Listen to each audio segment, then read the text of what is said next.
ಸಖತ್ ಖಾರ ಬಣ್ಣ ಮತ್ತು ರುಚಿ ಆಚಿ.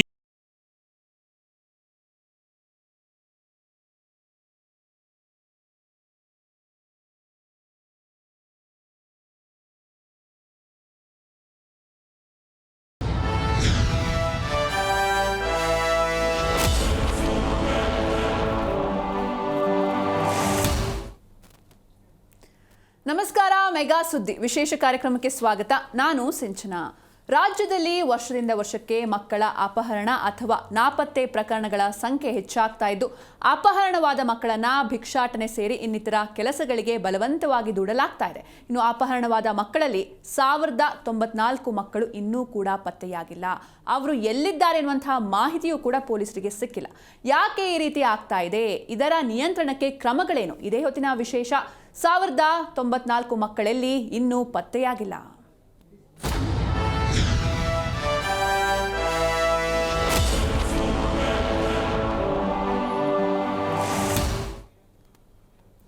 ರಾಜ್ಯವೇ ಆತಂಕ ಪಡುವಂತಹ ಅಥವಾ ಒಂದು ಕಳವಳಿಕಾರಿಯಾದಂತಹ ವಿಷಯ ಇದು. ಅಂದರೆ ರಾಜ್ಯದಲ್ಲಿ ಕಳೆದ 3 ವರ್ಷಗಳಲ್ಲಿ 9597 ಮಕ್ಕಳ ಕಿಡ್ನಾಪ್ ಆಗಿದೆ. ಜೊತೆಗೆ ಇದರಲ್ಲಿ ಹೆಣ್ಣು ಮಕ್ಕಳನ್ನೇ ಹೆಚ್ಚಾಗಿ ಟಾರ್ಗೆಟ್ ಮಾಡಲಾಗ್ತಾ ಇದೆ. ರಾಜ್ಯದಲ್ಲಿ 3 ವರ್ಷದಲ್ಲಿ 9597 ಮಕ್ಕಳ ಅಪಹರಣವಾಗಿದೆ. ಇನ್ನು ಕಿಡ್ನಾಪ್ಗೆ ಒಳಗಾದ ಮಕ್ಕಳು, ಅದರಲ್ಲಿ 1094 ಮಕ್ಕಳು ಇನ್ನೂ ಕೂಡ ಪತ್ತೆ ಇಲ್ಲ. ಅವ್ರು ಎಲ್ಲಿದ್ದಾರೆ, ಏನ್ ಮಾಡ್ತಿದ್ದಾರೆ ಯಾವುದೂ ಕೂಡ ಗೊತ್ತಿಲ್ಲ. 1000ಕ್ಕೂ ಹೆಚ್ಚು ಮಕ್ಕಳನ್ನು ಹುಡುಕುವಲ್ಲಿ ಫೇಲ್ಯೂರ್ ಆಗಿದ್ದಾರೆ. ರಾಜ್ಯ ಪೊಲೀಸರಿಗೆ ಸವಾಲಾಗಿದೆ 1094 ಮಕ್ಕಳ ಹುಡುಕಾಟ. ಎಲ್ಲಿದ್ದಾರೆ ಎನ್ನುವಂತಹ ಇನ್ಫಾರ್ಮೇಶನ್ ಕೂಡ ರಾಜ್ಯ ಪೊಲೀಸರಿಗೆ ಸಿಕ್ಕಿಲ್ಲ. ಮಕ್ಕಳ ರಕ್ಷಣಾ ಪಡೆಗೆ ಹಾಗಾದ್ರೆ ತರಬೇತಿ ಜೊತೆಗೆ ಅನುಭವದ ಕೊರತೆ ಎದುರಾಗಿದೆಯಾ? ಯಾಕಂದ್ರೆ ಇಷ್ಟೆಲ್ಲ ಟೆಕ್ನಾಲಜಿ ಇಂಪ್ರೂವ್ ಆಗಿದೆ. ಇದೇನು ಹಳೆ ಕಾಲ ಅಲ್ಲ. ಎಲ್ಲ ಕಡೆ CCTV ಇರುತ್ತೆ, ಮೊಬೈಲ್ ಟ್ರ್ಯಾಕಿಂಗ್ ಇರುತ್ತೆ. ಆದರೂ ಕೂಡ ಈ ರೀತಿ ಮಕ್ಕಳು ಫೈಂಡ್ ಔಟ್ ಮಾಡೋದಕ್ಕೆ ಆಗ್ತಾ ಇಲ್ಲ ಅಂದರೆ ಇವರಿಗೆ ಟ್ರೈನಿಂಗ್ನ ನೀಟಾಗಿ ನೀಡಿಲ್ವಾ ಅಥವಾ ಎಕ್ಸ್ಪೀರಿಯನ್ಸ್ ಕೊರತೆನ ಎನ್ನುವಂತಹ ಸಾಕಷ್ಟು ಪ್ರಶ್ನೆಗಳು ಎದ್ದು ಕಾಡ್ತಾ ಇದೆ. ಸಾಮಾಜಿಕ ತಾಣಗಳ ಪ್ರಭಾವದಿಂದ ಮಕ್ಕಳು ಕೂಡ ಇನ್ನೊಂದು ಕಡೆ ಮನೆ ಬಿಟ್ಟು ಹೋಗ್ತಿದ್ದಾರೆ. ಒಂದು ಕಡೆ ಕಿಡ್ನಾಪ್ ಆಗ್ತಿದ್ದಾರೆ, ಇನ್ನೊಂದು ಕಡೆ ಮಕ್ಕಳು ನಾಪತ್ತೆ ಆಗ್ತಿದ್ದಾರೆ. ಅಂದರೆ ಮನೆ ಬಿಟ್ಟವರು ಹೋಗ್ತಾ ಇದ್ದಾರೆ. ಹೀಗಾದ್ರೆ ಪೋಷಕರ ಕರ್ತವ್ಯಗಳೇನು? ಮಕ್ಕಳ ರಕ್ಷಣಾ ಘಟಕ ಹಾಗೂ ಮಕ್ಕಳ ಕಲ್ಯಾಣ ಸಮಿತಿ ನಿಶ್ಚಲವಾಗಿದೆಯಾ ಎನ್ನುವಂತಹ ಪ್ರಶ್ನೆಗಳು ಮೂಡ್ತಾ ಇದೆ. ಇನ್ನು ಈ ಒಂದು ಕಿಡ್ನಾಪ್ ಆದ ಮಕ್ಕಳ ಪೈಕಿ ಹೆಣ್ಣು ಮಕ್ಕಳೇ ಹೆಚ್ಚು. ಅಂಕಿ ಅಂಶಗಳ ಪ್ರಕಾರ ಗಂಡು ಮಕ್ಕಳಿಗಿಂತ ಹೆಣ್ಣು ಮಕ್ಕಳೇ ಹೆಚ್ಚಾಗಿ ಕಿಡ್ನಾಪ್ ಆಗ್ತಾ ಇದ್ದಾರೆ. 2 ಪಟ್ಟು ಜಾಸ್ತಿ ಅಪಹರಣ ಪ್ರಕರಣಗಳು ದಾಖಲಾಗ್ತಾ ಇದೆ ಅಂದರೆ ಹೆಣ್ಣು ಮಕ್ಕಳ ವಿಷಯದಲ್ಲಿ. ಹೀಗಾಗಿ ಪೋಷಕರಲ್ಲಿ ಆತಂಕ ಮನೆ ಮಾಡ್ತಾ ಇದೆ. ಇನ್ನು ಭಿಕ್ಷಾಟನೆಗೆ ಈ ಒಂದು ಮಕ್ಕಳನ್ನ ಬಳಸಲಾಗ್ತಾ ಇದೆ. ಇನ್ನೊಂದು ಕಡೆ ಹೆದರಿಸಿ ಬೆದರಿಸಿ ಇವರನ್ನ ಬಲವಂತವಾಗಿ ಭಿಕ್ಷಾಟನೆಗೆ ಬಳಸ್ತಾ ಇದ್ದಾರೆ. ಇನ್ನು ಒತ್ತಾಯಪೂರ್ವಕವಾಗಿ ಅವ್ರನ್ನ ದುಡಿಸ್ತಾ ಇದ್ದಾರೆ. ಲೈಂಗಿಕ ದೌರ್ಜನ್ಯವನ್ನ ಎಸಗ್ತಾ ಇದ್ದಾರೆ. ಭಿಕ್ಷಾಟನೆ ಸೇರಿದಂತೆ ಅಂಗಾಂಗ ಕಸಿಯುವ ಕಾರ್ಯಕ್ಕೆ ಬಳಕೆಯನ್ನ ಮಾಡಲಾಗ್ತಾ ಇದೆ. ಇನ್ನು FIR ದಾಖಲಿಸಿ ತನಿಖೆ ಕೈಗೊಳ್ಳದೆ ಇನ್ನೊಂದು ಕಡೆ ಪೊಲೀಸರು ಸೈಲೆಂಟ್ ಆಗಿದ್ದಾರೆ. ಈಗ ನಮ್ಮ ಮಗು ಕಾಣಿಸ್ತಾ ಇಲ್ಲ ಅಂತಂದ್ರೆ ಒಂದು ಕಂಪ್ಲೇಂಟ್ನ ರಿಜಿಸ್ಟರ್ ಮಾಡ್ಕೊತಾರೆ. ಬಟ್ ಮುಂದೆ ಅವರು ತನಿಖೆಯನ್ನ ಮಾಡ್ತಾ ಇಲ್ವಾ? ಯಾಕಂದ್ರೆ ಈ ರೀತಿ ಇವಾಗಿನ ಕಾಲಘಟ್ಟದಲ್ಲಿ ಟೆಕ್ನಾಲಜಿ ಸಾಕಷ್ಟು ಮುಂದುವರೆದಿದೆ. ಎಲ್ಲ ಕಡೆ CC ಕ್ಯಾಮ್ರಾ ಇರುತ್ತೆ. ಎಲ್ಲರೂ ಎಜುಕೇಟೆಡ್ಸ್ ಕೂಡ ಹೌದು. ಪೇರೆಂಟ್ಸ್ ಎಲ್ಲರೂ ಎಜುಕೇಟೆಡ್ಸೇ ಇವಾಗ. ಆದರೂ ಕೂಡ ಮಕ್ಕಳನ್ನ ಯಾಕೆ ಫೈಂಡ್ ಔಟ್ ಮಾಡೋಕೆ ಆಗ್ತಾ ಇಲ್ಲ? ಇವ್ರು ಎಲ್ಲಿದ್ದಾರೆ ಅನ್ನೋದೇ ಫೈಂಡ್ ಔಟ್ ಮಾಡೋಕೆ ಆಗ್ತಾ ಇಲ್ಲ. ಅದು ಕೂಡ 1-2 ಮಕ್ಕಳಲ್ಲ, 1094 ಮಕ್ಕಳು ಇನ್ನೂ ಕೂಡ ಪತ್ತೆಯಾಗಿಲ್ಲ. FIR ದಾಖಲಿಸಿಕೊಂಡು ತನಿಖೆಯನ್ನ ಕೈಗೊಳ್ಳದೆ ಪೊಲೀಸರು ಎಲ್ಲೋ ಒಂದು ಕಡೆ ಸೈಲೆಂಟ್ ಆಗಿದ್ದಾರಾ ಎನ್ನುವಂತಹ ಪ್ರಶ್ನೆಗಳು ಕೂಡ ಮೂಡ್ತಾ ಇದೆ. ಹಾಗಾದ್ರೆ ರಾಜ್ಯ ಪೊಲೀಸರ ನಡೆ ಏನು? ಈ ಮಕ್ಕಳು ಸಿಗೋದೇ ಇಲ್ವಾ? ಹಾಗಾದ್ರೆ ನಮ್ಮ ಸಮಾಜದಲ್ಲಿ ಮಕ್ಕಳಿಗೆ ಒಂದು ಸುರಕ್ಷತೆ ಇಲ್ವಾ ಎನ್ನುವಂಥ ಸಾಕಷ್ಟು ಪ್ರಶ್ನೆಗಳು ಮೂಡ್ತಾ ಇದೆ. ಒಂದು ಕಡೆ ಮಕ್ಕಳ ರಕ್ಷಣಾ ಪಡೆಗೆ ಸರಿಯಾದಂತಹ ತರಬೇತಿಯನ್ನ ನೀಡಿಲ್ವಾ ಅಥವಾ ಅವರಿಗೆ ಅನುಭವದ ಕೊರತೆನಾ? ಅಥವಾ ಇನ್ನೊಂದು ಕಡೆ ಕಿಡ್ನಾಪ್ ಒಂದು ಕಡೆ ಆದರೆ ಇನ್ನೊಂದು ಕಡೆ ಮಕ್ಕಳು ಕೂಡ ಮನೆ ಬಿಟ್ಟು ಹೋಗ್ತಾ ಇದ್ದಾರೆ. ಎಲ್ಲೋ ಒಂದು ಕಡೆ ಅಪ್ಪ ಅಮ್ಮಂದಿರು ಇತ್ತೀಚಿನ ದಿನಗಳಲ್ಲಿ ಅವರಿಬ್ಬರ ಮಧ್ಯೆ ಸಾಕಷ್ಟು ಕಲಹಗಳು, ಗಲಾಟೆಗಳು, ಇದರಿಂದ ಮಕ್ಕಳ ಕಡೆಗೆ ಅವರು ಲಕ್ಷ್ಯವನ್ನ ಕೊಡ್ತಾ ಇಲ್ವಾ ಎನ್ನುವಂಥ ಪ್ರಶ್ನೆ. ಹಾಗೆ ಮಕ್ಕಳಿಗೆ ಆ ಪ್ರೀತಿ ಸಿಗದೆ ಅವರೆಲ್ಲೋ ಒಂದು ಕಡೆ ಮನೆ ಬಿಟ್ಟು ಹೋಗ್ತಾ ಇದ್ದಾರೆ. ಅಥವಾ ಎಲ್ಲೋ ಒಂದು ಕಡೆ ಊಟ ಮಾಡ್ತಿಲ್ಲ ಅಂದರೆ ಮಗುವಿನ ಕೈಲಿ ಮೊಬೈಲ್ ಕೊಡ್ತಾರೆ ಇವಾಗಿನ ಕಾಲದಲ್ಲಿ. ಸೊ ಆ ಮೊಬೈಲ್ ಗೀಳು, ಆ ಸಾಮಾಜಿಕ ಜಾಲತಾಣ ಆಗಿರ್ಬೋದು, ಸೋಷಿಯಲ್ ಮೀಡಿಯಾ ಇನ್ಫ್ಲೂಯೆನ್ಸ್ ಇಂದಲೂ ಕೂಡ ಮಕ್ಕಳು ಮನೆ ಬಿಟ್ಟು ಹೋಗ್ತಾ ಇದ್ದಾರೆ ಎನ್ನುವಂಥ ಸಾಕಷ್ಟು ಅನುಮಾನಗಳು ಮೂಡ್ತಾ ಇದೆ. ಜೊತೆಗೆ ಇದನ್ನು ತಡೆಯೋದಾದ್ರೂ ಹೇಗೆ ಎನ್ನುವಂಥ ಪ್ರಶ್ನೆ. ಇದೆಲ್ಲದರ ಬಗ್ಗೆ ಇವತ್ತು ಚರ್ಚೆ ಮಾಡೋಣ. ಇವತ್ತು ಈ ಬಗ್ಗೆ ಮಾತಾಡೋದಕ್ಕೆ ನಮ್ಮ ಜೊತೆ ಮಕ್ಕಳ ಕಲ್ಯಾಣ ಸಮಿತಿಯ ಮಾಜಿ ಸದಸ್ಯರು ಲಕ್ಷ್ಮೀ ಪ್ರಸನ್ನ ಸರ್ ಇದ್ದಾರೆ. ನಮಸ್ತೆ ಸರ್, ಕಾರ್ಯಕ್ರಮಕ್ಕೆ ಸ್ವಾಗತ. ನಮಸ್ಕಾರ. ಜೊತೆಗೆ ಮಕ್ಕಳ ಹಕ್ಕುಗಳ ಹೋರಾಟಗಾರರು ಹೇಮಂತ್ ಕುಮಾರ್ ಸರ್ ಇದ್ದಾರೆ. ನಮಸ್ತೆ ಸರ್, ಕಾರ್ಯಕ್ರಮಕ್ಕೆ ಸ್ವಾಗತ. ಎಸ್ ಲಕ್ಷ್ಮಿ ಸರ್, ಒಂದು ರೀತಿ ಸಾಕಷ್ಟು ಆತಂಕ ಪಡುವಂತಹ ವಿಷಯ. ಯಾಕಂದರೆ ಮಕ್ಕಳು ಬೆಳೆದು ಉದ್ಧಾರ ಆಗಬೇಕು, ಅವರ ಭವಿಷ್ಯ ಅಂದರೆ ನಮ್ಮ ದೇಶದ ಭವಿಷ್ಯವನ್ನು ಅವರು ರೂಪಿಸುವಂಥವ್ರು. ಆದರೆ ಈ ರೀತಿ ಎಲ್ಲೋ ಒಂದು ಕಡೆ ಮಿಸ್ ಆಗಿ ಹೋಗ್ತಾ ಇದ್ದಾರೆ. ಅದು ಮಿಸ್ ಆದರೂ ಕೂಡ ಅವ್ರನ್ನ ಪತ್ತೆ ಹಚ್ಚೋದಕ್ಕೆ ಆಗ್ತಾ ಇಲ್ಲ. ಸೊ ಏನು ಹೇಳ್ತೀರಾ ಸರ್ ಈ ವರದಿ ಬಗ್ಗೆ? ಇಲ್ಲ, 2-3 ವಿಚಾರಗಳನ್ನ ನಾವಿಲ್ಲಿ ಚರ್ಚೆ ಮಾಡಬೇಕಾಗ್ತದೆ. ಈಗ ನೀವು ಹೇಳಿದಾಗೆ 3 ವರ್ಷದಲ್ಲಿ ಅವರು 9,000ಕ್ಕೂ ಹೆಚ್ಚು ಮಕ್ಕಳು ಕಾಣೆಯಾಗಿದ್ದರು. ಈಗ ಅದರಲ್ಲಿ 1,094 ಮಕ್ಕಳನ್ನು ಅವ್ರು ಪತ್ತೆ ಹಚ್ಚೋದಕ್ಕೂ ವಿಫಲವಾಗಿದ್ದಾರೆ ಅಂತ. ಅದು ಸಾಮಾನ್ಯ ಏನಲ್ಲ, ಅದು ಆತಂಕ ಪಡಬೇಕಾದಂಥ ವಿಚಾರನೆ. ಆದರೂ ಕೂಡ ಯಾಕೆ ಅದು ಅಂತ ಅನ್ನೋದನ್ನು ನಾವು ನೋಡಬೇಕಾಗಿದೆ. ನಾನೊಂದು ಮಕ್ಕಳ ಕಲ್ಯಾಣ ಸಮಿತಿ ಸದಸ್ಯನಾಗಿ ನನ್ನ ಅನುಭವವನ್ನು ಹೇಳೋದಾದರೆ, ಪೊಲೀಸರು ನಿಜವಾಗ್ಲೂ ತುಂಬ ಚೆನ್ನಾಗಿ ಕೆಲಸ ಮಾಡ್ತಿದ್ದಾರೆ. ಅವ್ರಿಗಿರ್ತಕ್ಕಂಥ ರಿಸೋರ್ಸು, ಅವ್ರಿಗಿರ್ತಕ್ಕಂಥ ಸೌಕರ್ಯಗಳನ್ನು ಬಳಸ್ಕೊಂಡು ತುಂಬ ಚೆನ್ನಾಗಿ ಕೆಲಸ ಮಾಡ್ತಿದ್ದಾರೆ. ಯಾಕೆ ಅಂತ ಹೇಳಿದ್ರೆ, ನನ್ನ ಅನುಭವವನ್ನು ಹೇಳ್ಕೊಳ್ಳೋದಾದ್ರೆ, ಕೇವಲ 4 ದಿವಸದಲ್ಲಿ ಬೆಂಗಳೂರಿಂದ ಶ್ರೀನಗರ ಅಥವಾ ನೇಪಾಳಕ್ಕೆ ಮಗು ತಲುಪಿದ್ರೆ ಕೂಡ ಕೇವಲ 2 ದಿನ ಅಥವಾ 4 ದಿನದ ಒಳಗಡೆ ಆ ಮಗುವನ್ನು ವಾಪಸ್ ಕರ್ಕೊಂಡು ಬಂದು ಮಕ್ಕಳ ಕಲ್ಯಾಣ ಸಮಿತಿ ಮುಂದೆ ಪೊಲೀಸವರು ಆ ಮಗುವನ್ನು ಪ್ರೊಡ್ಯೂಸ್ ಮಾಡಿದ್ದಾರೆ. ಅಂಥ ದಿಟ್ಟತನವಾದಂಥ ಕೆಲಸನ ಪೊಲೀಸರು ಮಾಡ್ತಿದ್ದಾರೆ. ಹಾಗಾಗಿ 1094 ಮಕ್ಕಳು ಕಳೆದೋಗಿರೋದು ಸುಲಭ ಏನಲ್ಲ, ನಿಜವಾಗ್ಲೂ ಅದು ಕ್ವೆಶ್ಚನಬಲ್ಲೇ. ಯಾಕೆ ಅದು ಸಾಧ್ಯ ಆಗ್ತಿಲ್ಲ ಪೊಲೀಸವ್ರಿಗೆ ಅಂತ ನಾವು ಒಂದ್ಸರಿ ಯೋಚನೆ ಮಾಡಬೇಕಾಗುತ್ತೆ. ಸೊ ನಾನು ಹೇಳೋದಾದರೆ, ಅವ್ರಿಗೆ ಸಿಬ್ಬಂದಿ ಕೊರತೆ ಇದೆ. ಈಗ ಉದಾಹರಣೆಗೆ ಪ್ರತಿ ಪೊಲೀಸ್ ಸ್ಟೇಷನಲ್ಲಿ ಒಬ್ಬರು SJPU, special juvenile police unit ಅಂತ ಇರಬೇಕು. ಏನು ಮಾಡ್ತಾರೆ, ಅದಕ್ಕೆ ಸ್ಪೆಷಲ್ ಆಗಿ ಟ್ರೈನಿಂಗ್ ಇರುವಂಥ ತರಬೇತಿ ಹೊಂದಿದಂಥ ಆಫೀಸರ್ಸನ್ನೇ ಹಾಕಬೇಕಾಗುತ್ತೆ. ಏನು ಮಾಡ್ತಾರೆ, ಇರೋ ಸಿಬ್ಬಂದಿನಲ್ಲೇ ಯಾರೋ ಒಬ್ಬರನ್ನು ನೇಮಕ ಮಾಡ್ತಾರೆ. ಯಾಕೆಂದ್ರೆ ಅಲ್ಲಿ ನೀವು ಯಾವುದೇ ಇಲಾಖೆಗೆ ಹೋಗಿ, ಮಹಿಳಾ ಮತ್ತು ಮಕ್ಕಳ ಅಭಿವೃದ್ಧಿ ಇಲಾಖೆಗೆ ಹೋಗಿ, ಅಲ್ಲಿ ಕೂಡ ಸಿಬ್ಬಂದಿಯ ಕೊರತೆ ಇದೆ. ಇವೆಲ್ಲ ಈಗ ನೀವು ಜಿಲ್ಲಾ ಮಕ್ಕಳ ರಕ್ಷಣಾ ಘಟಕ ಇದೆ. ಜಿಲ್ಲಾ ಮಕ್ಕಳ ರಕ್ಷಣಾ ಘಟಕದಲ್ಲಿ ಎಷ್ಟು ಜನ ಪರ್ಮನೆಂಟ್ ವರ್ಕರ್ಸ್ ಇದ್ದಾರೆ, ಎಷ್ಟು ಜನ ಆನ್ ಬೇಸಿಸ್ ಮಾಡ್ತಾ ಇದ್ದಾರೆ, ಅವಾಗ ಅವ್ರ ಇಂಟ್ರೆಸ್ಟ್ ಏನಿರ್ತದೆ, ಇರೋರು ಚೆನ್ನಾಗೇ ಕೆಲಸ ಮಾಡ್ತಿದ್ದಾರೆ. ಅದ್ರ ಬಗ್ಗೆ ನಾವು ಅವ್ರು ಚೆನ್ನಾಗಿ ಕೆಲಸ ಮಾಡ್ತಿಲ್ಲ ಅಂತ ಹೇಳೋದಕ್ಕಿಂತ ಅವ್ರಿಗೆ ಏನು ಕೆಲಸ ಮಾಡ್ತಿದ್ದಾರೆ ಅದನ್ನು ಅಪ್ರಿಷಿಯೇಟ್ ಮಾಡಿ ಇನ್ನಷ್ಟು ಕೆಲಸ ತಗೊಳ್ಳೋ ಪ್ರಯತ್ನ ನಾವು ಮಾಡಬೇಕಾಗಿದೆ ಅಂತ ನನಗನ್ಸುತ್ತೆ. ಪೊಲೀಸರು ನಿಜವಾಗಿಯೂ, ನಾನು ಕರ್ನಾಟಕ ಪೊಲೀಸರನ್ನ ಈ ಸಂದರ್ಭದಲ್ಲಿ ಅಭಿನಂದಿಸೋಕ್ಕೆ ಇಷ್ಟಪಡ್ತೀನಿ. ಯಾಕೆ ಅಂತ ಹೇಳಿದ್ರೆ, ಖಂಡಿತ ಅದು 10-94 ಮಕ್ಕಳು ಕಾಣದೇ ಇರೋದು ತಪ್ಪೇ, ಅದರಿಂದ ನನಗೇನು ತೊಂದರೆ ಇಲ್ಲ. ಆದರೆ ಇರುವ ರಿಸೋರ್ಸನ್ನು ಬಳಸ್ಕೊಂಡು ಅವರು ಮಕ್ಕಳನ್ನು ಪತ್ತೆ ಹಚ್ಚುವ ರೀತಿ ಇದೆ. ಅದನ್ನೆಲ್ಲ ನೋಡಿದಾಗ ತುಂಬ ಚೆನ್ನಾಗಿ ಕೆಲಸ ಮಾಡ್ತಾರೆ. ನನ್ನ ಅನುಭವ ಇದು. ಕಂಪ್ಲೇಂಟ್ ಬಂದ 2 ದಿನದೊಳಗಡೆ ಆ ಮಗು ಶ್ರೀನಗರ ತಲುಪಿದ್ರು ಕೂಡ ಆ ಮಗುವನ್ನು ವಾಪಸ್ ಅವರ ಪೇರೆಂಟ್ಸ್ಗೆ ತಲುಪಿಸಿದಂಥ ಉದಾಹರಣೆಗಳು ನನ್ನ ಮುಂದೆ ಇದೆ. ಹಾಗಾಗಿ ಈ ಮಕ್ಕಳು ಎಲ್ಲಿದ್ದಾರೆ ಅನ್ನೋದನ್ನು ಅವರು ಶೀಘ್ರವಾಗಿ ಪತ್ತೆ ಹಚ್ಚಿದ್ರೆ ಬಹಳ ಒಳ್ಳೆಯದು. ಸಮಾಜದಲ್ಲಿ ಏನು ಆತಂಕ ಉಂಟಾಗಿದೆ ಅದನ್ನು ತೊರೆಯಬಹುದು ಅಂತ ಅನ್ನೋದು ನನ್ನ ಅನಿಸಿಕೆ ಆಗುತ್ತೆ, ಫಸ್ಟ್ ಅನಿಸಿಕೆ. ಎಸ್ ಸರ್, ಇನ್ನು ಹೇಮಂತ್ ಸರ್, ನೀವೇನು ಹೇಳ್ತೀರಾ ಈ ಒಂದು ವರದಿ ಬಗ್ಗೆ ಅಂತ? ಮೊದಲನೇದಾಗಿ ಖಂಡಿತ ಇದೊಂದು ವರದಿ ಆತಂಕ ಪಡುವಂಥ ವರದಿ. ಇದಕ್ಕೆ ಮುಖ್ಯ ಕಾರಣಗಳಿದೆ. ಒಂದು, ಆ ಮಕ್ಕಳು ಪತ್ತೆ ಆಗಿಲ್ಲ ಅಂದರೆ ಏನೇನಾಗಿರ್ಬೋದು ಅಂತ. ಒಂದು, ಸಂಘ ಸಂಸ್ಥೆಗಳಲ್ಲಿ ಇದ್ದರೆ ಅವರು ಪೊಲೀಸ್ನವರಿಗೆ ಪತ್ತೆ ಹಚ್ಚೋದಕ್ಕೆ ಕಷ್ಟ ಆಗುತ್ತೆ. ಇವಾಗ ಎಲ್ಲ ಪ್ರಕರಣಗಳು ಮನೆಯಿಂದ ಹೊರಗಡೆ ಬಂದರೆ ಎಲ್ಲ ಪ್ರಕರಣನೂ ಕಿಡ್ನ್ಯಾಪ್ ಅಂತ ಪೊಲೀಸ್ ಇದರಲ್ಲಿ ದಾಖಲಾಗುತ್ತೆ. ನಮ್ಮ IPC ಸೆಕ್ಷನ್ನು 363ನಲ್ಲಿ ಕಿಡ್ನ್ಯಾಪ್ ಅಂತ ಆಗುತ್ತೆ. ಇವಾಗ BNS, ಭಾರತೀಯ ನ್ಯಾಯ ಸಂಹಿತೆ, ಅವರಾಗೆ ಅವ್ರು ಹೊರಗಡೆ ಹೋದ್ರೂ ಅದು ಕಿಡ್ನ್ಯಾಪ್ ಅಂತ. ಪ್ರತಿಯೊಂದೂ ಯಾವುದೇ ಮಗು ಕಾಣೆಯಾಗಿದೆ ಅಂತ ಆದರೆ, ಮನೆಯಿಂದ ಹೊರಗಡೆ ಬಂದಿದ್ದಾನೆ ಅಂದರೆ ಕಿಡ್ನ್ಯಾಪ್ ಅಂತ ದಾಖಲು ಮಾಡಬೇಕು ಅಂತ ಇದೆ. ನಮ್ಮ ಇವ್ರು ಹೇಳ್ದಂಗೆ ಪೊಲೀಸ್ ಇಲಾಖೆ ಅದೊಂದು ಕಿಡ್ನಾಪ್ ಅಂತ ದಾಖಲು ಮಾಡಿಕೊಳ್ಳುತ್ತೆ. ಕೆಲವು ಸಂದರ್ಭದಲ್ಲಿ ಅವರು ಬೇಜವಾಬ್ದಾರಿ ತೋರಿದ್ದು ಇದೆ. ಏನಂದರೆ, ಸಂಘ ಸಂಸ್ಥೆಗಳಿಂದ ಮಕ್ಕಳು ಓಡೋದಂಥ ಸಂದರ್ಭದಲ್ಲಿ ನಾವು ಕಂಪ್ಲೇಂಟ್ ಕೊಡಿ ಅಂತ ಹೇಳ್ತೀವಿ. ಕೊಡಕ್ಕೆ ಹೋದಾಗ, ನೀವು ಒಂದು ಮಕ್ಕಳನ್ನ ನೋಡ್ಕೊಳಕ್ಕಾಗಲ್ಲ ನಿಮಗೆ ಸರಿಯಾಗಿ, ಹೋಗ್ರಿ ಸಾಯಂಕಾಲ ಬರ್ಬೋದು, ನೋಡಕ್ಕೆ ಹೋಗ್ರಿ ಅಂತ ಹೇಳಿರೋದು ಇದಿದೆ. ಸಾಯಂಕಾಲ ಬರ್ತಾರೆ, ಆಮೇಲೆ ಬಂದು ಕಂಪ್ಲೇಂಟ್ ಕೊಡಿ ಅಂತ. ಆದರೆ ಅದು ಮಾಡಬಾರ್ದು. ತತ್ಕ್ಷಣ ಪ್ರಕರಣ ದಾಖಲು ಮಾಡಿಕೊಂಡು ಹುಡುಕಿದ್ರೆ ಖಂಡಿತ ಸಿಗುತ್ತೆ. ಒಂದು, ಮತ್ತು ಹೊರಗಡೆಯಿಂದ ಬಂದ ಮಕ್ಕಳು ಎಲ್ಲಿ ಸೇರ್ತಾರೆ ಅಂದರೆ, ಹೋಟೆಲಲ್ಲಿ ಎಲ್ಲಾದರೂ ಸೇರಿದರೆ, ಯಾವುದಾದ್ರು ದುಡಿಮೆನಲ್ಲಿ ಅವರು ಸಿಗಾಕೊಂಡಿದ್ರೆ, ಬಲವಂತವಾಗಿ ಯಾವುದಾದ್ರೂ ವೇಶ್ಯಾವಾಟಿಕೆ ಇಂಥ ಪ್ರಕರಣಗಳಲ್ಲಿ ಸಿಗಾಕೊಂಡ್ರೆ ಇವರಿಗೆ, ನಮ್ಮ ಪೊಲೀಸ್ನವರಿಗೆ ಹಿಡಿಬೇಕು. ಪೊಲೀಸ್ನವರು ಎಲ್ಲ ವ್ಯವಸ್ಥೆನೂ ಇದೆ, ಆದರೆ ಅವರಿಗೆ ಕಷ್ಟ ಆಗ್ತಾ ಇದೆ, ಅದನ್ನು ಹಿಡಿಯೋಕ್ಕಾಗಲ್ಲ. ಮತ್ತು ಇಲ್ಲಿಂದ ಹೊರ ರಾಜ್ಯಗಳಿಗೆ ಹೋಗಿದ್ರೆ ಮಕ್ಕಳು, ಅದನ್ನು ಟ್ರೇಸ್ ಮಾಡೋದಕ್ಕೆ ಇವರು ಹೇಗೆ ಮಾಡ್ತಾ ಇದ್ದಾರೆ, ಆ ವ್ಯವಸ್ಥೆ ಏನು ವ್ಯವಸ್ಥೆ ಇದೆ ಅದನ್ನು ನಾವು ನೋಡಬೇಕಾಗತ್ತೆ. ಮತ್ತು ಎಲ್ಲ ಪ್ರಕರಣಗಳನ್ನು ಪೊಲೀಸ್ನವರು ಹಿಡಿಬೋದು. ಇದು ಬರೀ 3 ವರ್ಷದಲ್ಲೇ 1000 ಮಕ್ಕಳು ಹಿಡಿದಿಲ್ಲ ಅಂದರೆ ಆ ಮಕ್ಕಳು ಬದುಕಿದಾರಾ, ಮಾರಾಟ ಆಗಿದಾರಾ? ಮಾರಾಟ ಆಗಿದಾರಾ? ಇವಾಗ ಮಾನವ ಕಳ್ಳ ಸಾಗಾಣೆ ಅಂತ ಹೇಳ್ತೀವಿ, ಮಕ್ಕಳ ಕಳ್ಳ ಸಾಗಾಣೆನೂ ಇದೆ. ಇವಾಗ ಮಕ್ಕಳನ್ನ ಈ ಕಿಡ್ನಾಪ್ ಅಂತ ಹೇಳ್ತೀವಲ್ವ, ಇದಕ್ಕೆ ವಯಸ್ಸಿನ ಅಂತರ ಇಲ್ಲ, ಲಿಂಗದ ಅಂತರ ಇಲ್ಲ. 1 ದಿನ ಹುಟ್ಟಿದ ಮಗುನ ಕಿಡ್ನಾಪ್ ಮಾಡ್ತಾರೆ. ಕಿಡ್ನಾಪ್ ಏನಕ್ಕೆ ಅಂದರೆ, ನೋಡಿ ಅದು ಹೇಳ್ಬಿಡ್ತೀನಿ. ಕಿಡ್ನಾಪು ದತ್ತು ಕೊಡೋದಕ್ಕೆ, ಮಗುನ ಮಾರಾಟ ಮಾಡೋದಕ್ಕೆ, ಮಗುನ ಕೊಂಡ್ಕೊಳ್ಳೋದಕ್ಕೆ, ಮಗುನ ಸಾಕೊಳ್ಳೋದಕ್ಕೆ ಕಿಡ್ನಾಪ್ ಮಾಡ್ತಾರೆ. ಒಂದು ಎಳೆ ನವಜಾತ ಶಿಶುಗಳನ್ನ ಭಿಕ್ಷೆ ಬೇಡೋದಕ್ಕೆ, ಅದು ನಾನು ಎಳೆ ನವಜಾತ ಶಿಶುಗಳನ್ನ ಹೇಳ್ತಾ ಇದ್ದೀನಿ.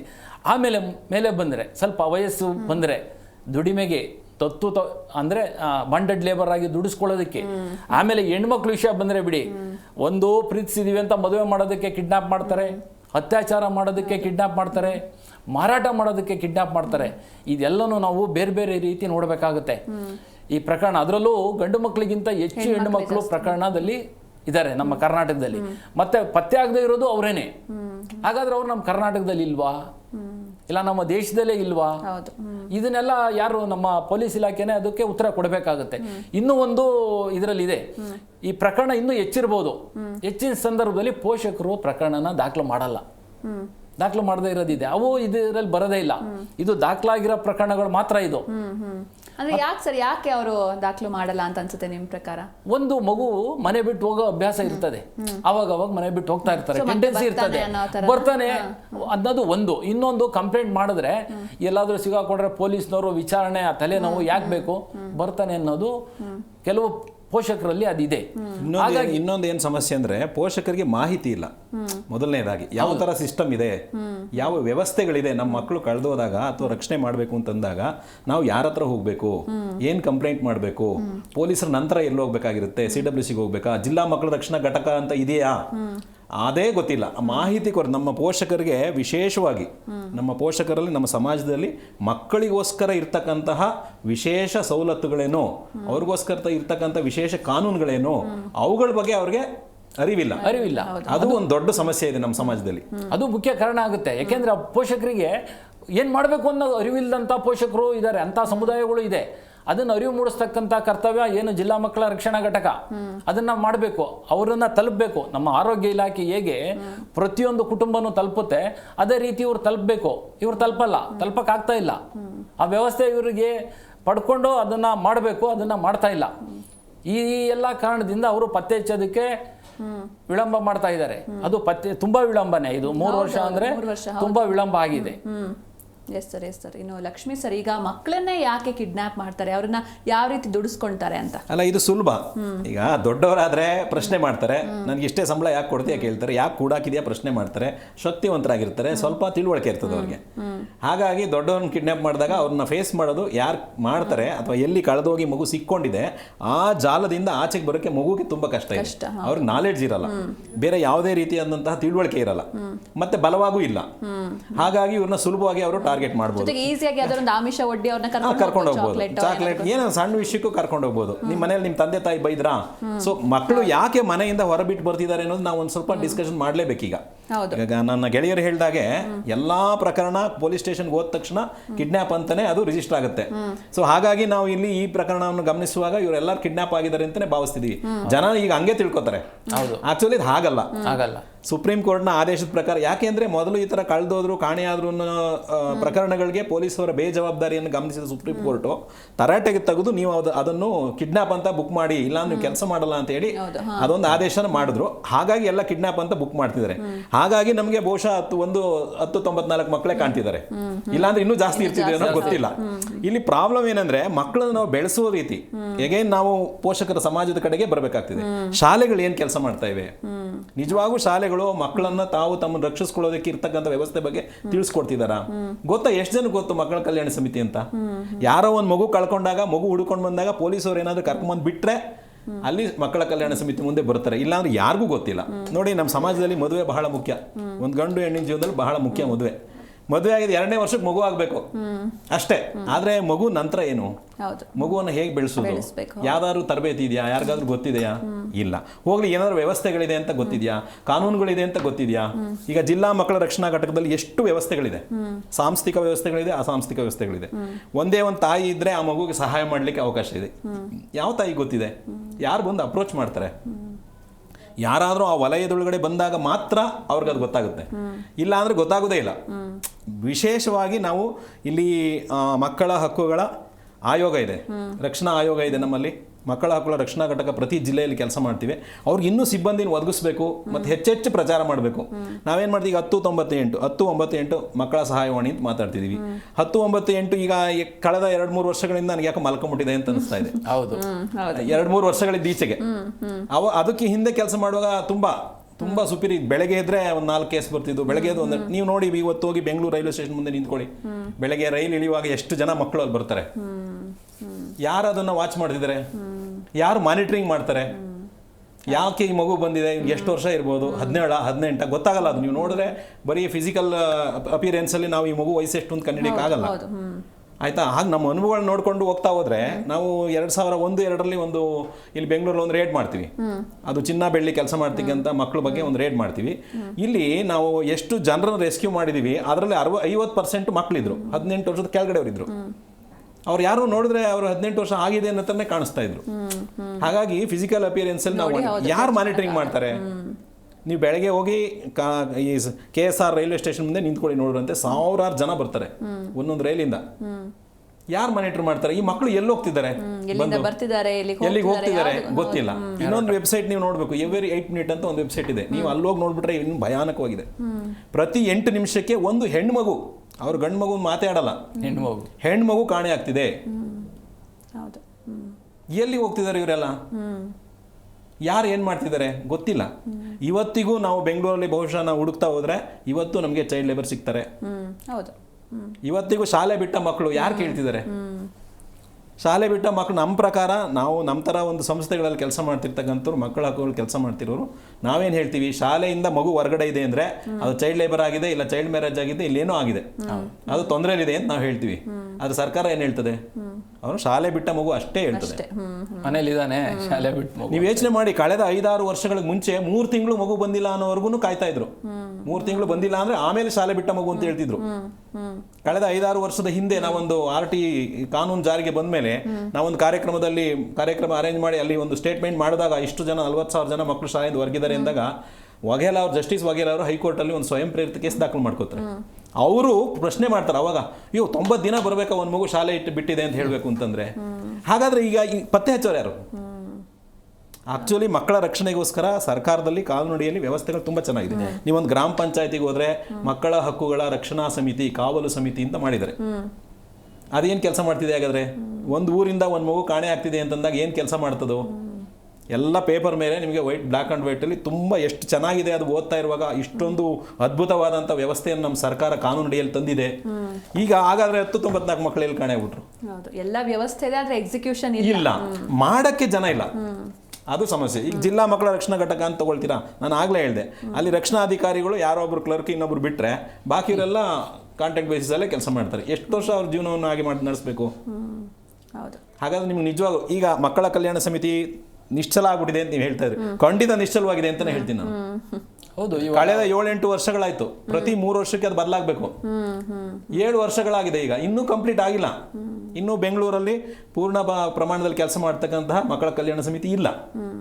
ಬೇರೆ ಯಾವುದೋ ಜಿಲ್ಲೆಯಿಂದ ಇಲ್ಲಿ ಬಂದು ಕೆಲಸ ಮಾಡಿ ಹೋಗ್ತಾ ಇದ್ದಾರೆ, ಇನ್ನೂ ಸೆಲೆಕ್ಷನ್ ಆಗಿಲ್ಲ. 8 ವರ್ಷ 3 ತಿಂಗಳಾಯ್ತು. 8 ವರ್ಷ 3 ತಿಂಗಳಾಯ್ತು ನಾವೇ ಇದ್ದಿದ್ದು. ಕಳೆದ ತಿಂಗಳು ನಮ್ದು ಕಲ್ಯಾಣ ಸಮಿತಿ ಮುಗಿದಿದೆ ನೋಡಿ. 3 ವರ್ಷಕ್ಕೆ ಆಯ್ಕೆ ಮಾಡಬೇಕಾದ್ರು 8 ವರ್ಷ 3 ತಿಂಗಳಾದ್ರೂ ಆಯ್ಕೆ ಮಾಡಿಲ್ಲ. ಇದನ್ನ ಪ್ರಶ್ನೆ ಮಾಡ್ತಾರೆ ಅಂತ ಹೇಳಿ ಪಕ್ಕ ಜಿಲ್ಲೆಯಿಂದ ಅವ್ರನ್ನ ಡಿಪ್ಯೂಟ್ ಮಾಡ್ತಾರೆ ವಾರಕ್ಕೆ 2 ದಿವಸ. ಆದರೆ ಮಧ್ಯದಲ್ಲಿ ಆ ಮಕ್ಕಳನ್ನ ಎಲ್ಲಿ ಪ್ರೊಡ್ಯೂಸ್ ಮಾಡ್ತಾರೆ? ಮಕ್ಕಳು ಸಿಕ್ತು ಅಂದ್ರೆ ಇವರಿಗಾಗಿ ಕಾಯ್ಬೇಕಾ ಮಕ್ಕಳು? ಮತ್ತೆ ಬೆಂಗಳೂರಲ್ಲಿರೋ ಪರಿಸ್ಥಿತಿನ ಬೇರೆ ಯಾರೋ ಕೋಲಾರದವರು, ಚಿಕ್ಕಬಳ್ಳಾಪುರದವರು ಬಂದು ಅವರಿಗೆ ಸ್ವಲ್ಪ ಕಷ್ಟ ಆಗ್ತದೆ ಇನಿಷಿಯಲಿ.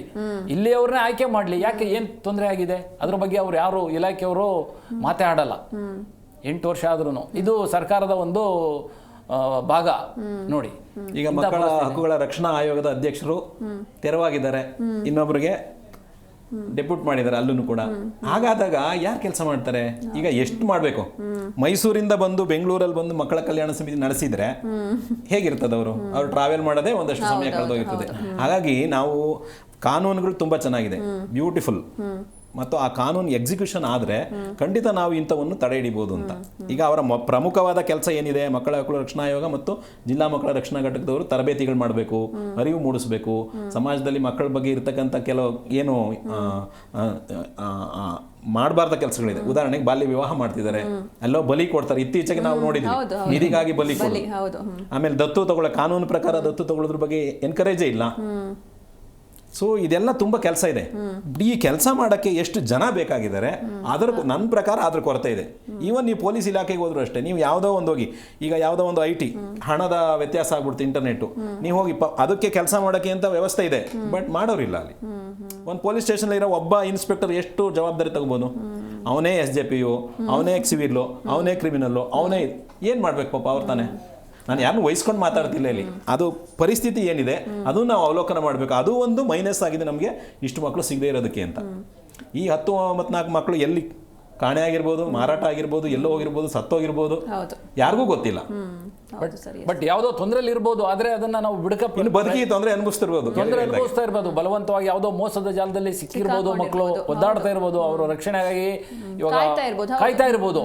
ಹಾಗಾಗಿ ಪೊಲೀಸ್ನವರ ಪ್ರಯತ್ನನ ಮುಂದುವರಿಸಬೇಕು. ನಾವು ಕಮಿಟಿನಲ್ಲಿ ಇದ್ದಾಗ ಆಂಧ್ರದಿಂದ ಒಂದು ಮಗುನ ನಮ್ಮ ಮುಂದೆ ಪ್ರೊಡ್ಯೂಸ್ ಮಾಡಿದ್ರು.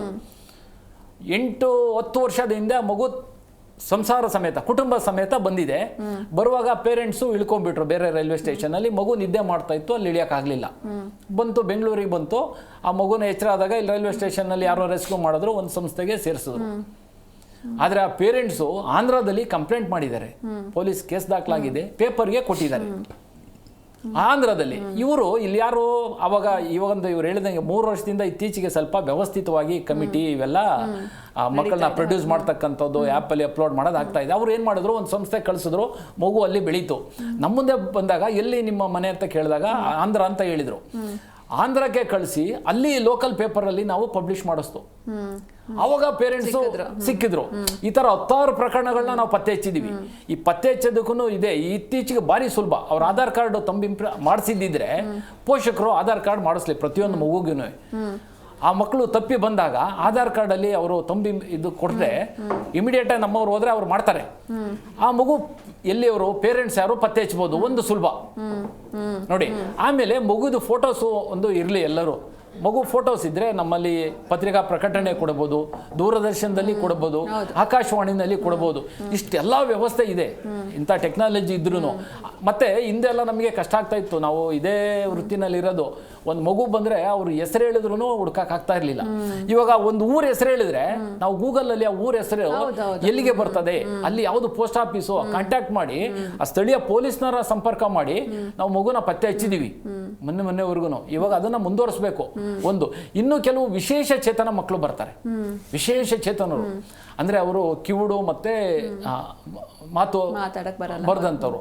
ಅವರು ಕೆಲವು ಪೇರೆಂಟ್ಸೇ ತಂದು ಬಿಟ್ಟೋಗಿರೋ ಉದಾಹರಣೆ ಇದೆ. ಬಹುವಿಧದ ಅಂಗವಿಕಲತೆಯಿಂದ ಬಳತಕ್ಕಂಥವ್ರನ್ನ ಪೇರೆಂಟ್ಸೇ ಬಿಟ್ಟೋಗ್ಬಿಡ್ತಾರೆ. ಅವರು ಇರಲಿ, ನಮ್ಮಲ್ಲಿ ಇರಲಿ, ತೊಂದರೆ ಇಲ್ಲ. ಆದರೆ ಇನ್ನು ಕೆಲವು ಮಕ್ಕಳು ಮನೆಯಿಂದ ಹೊರಗಡೆ ಬಂದವರು ಹೋಗಕ್ಕೆ ಗೊತ್ತಿಲ್ಲದಲ್ಲೇ ಬಂದು ಸಿಗಾಕೊಂಡಿರ್ತಾರೆ. ಅಂಥವ್ರಿಗೆ ಹೇಳಕ್ಕೂ ಬರಲ್ಲ, ಇದು ಮಾಡೋಕ್ಕೂ ಬರಲ್ಲ. ನಾವು ಬೇರೆ ಬೇರೆ ಸೈನ್ ಲ್ಯಾಂಗ್ವೇಜ್ ಮಾಡಬೇಕು, ಅವ್ರ ಆಧಾರ್ ಕಾರ್ಡ್ ಇದ್ರೆ ಆಧಾರ್ ಕಾರ್ಡ್ ಮೂಲಕ ಪತ್ತೆ ಹಚ್ಚಬೇಕು. ಇದು ಸ್ವಲ್ಪ ಚಾಲೆಂಜಿಂಗ್ ಇರುತ್ತೆ. ಇಂಥ ಚಾಲೆಂಜಿಂಗ್ ಇದ್ದರೆ ಅದನ್ನು ನಾವು ಏನು ಟೆಕ್ನಾಲಜಿ ಉಪಯೋಗಿಸಿ ಅದನ್ನು ಪತ್ತೆ ಹಚ್ಚೋದಕ್ಕೆ ಪ್ರಯತ್ನ ಮಾಡಬೇಕು. ಅವ್ರು ಆಧಾರ್ ಕಾರ್ಡ್ ಮಾಡಿಸಿದ್ರೆ ಸುಲಭ, ಆಧಾರ್ ಕಾರ್ಡ್ ಮಾಡಲಿಲ್ಲ ಅಂದರೆ ಅವ್ರೇನು ಗೊತ್ತಾಗಲ್ಲ. ಅಂಥವ್ರು ತುಂಬ ವರ್ಷದಿಂದ ನಮ್ಮ ಇದ್ದಾರೆ, ಬಾಲ ಮಂದಿರಗಳಲ್ಲಿ ಇದ್ದಾರೆ. ಅದು ಆಗಬಾರ್ದು.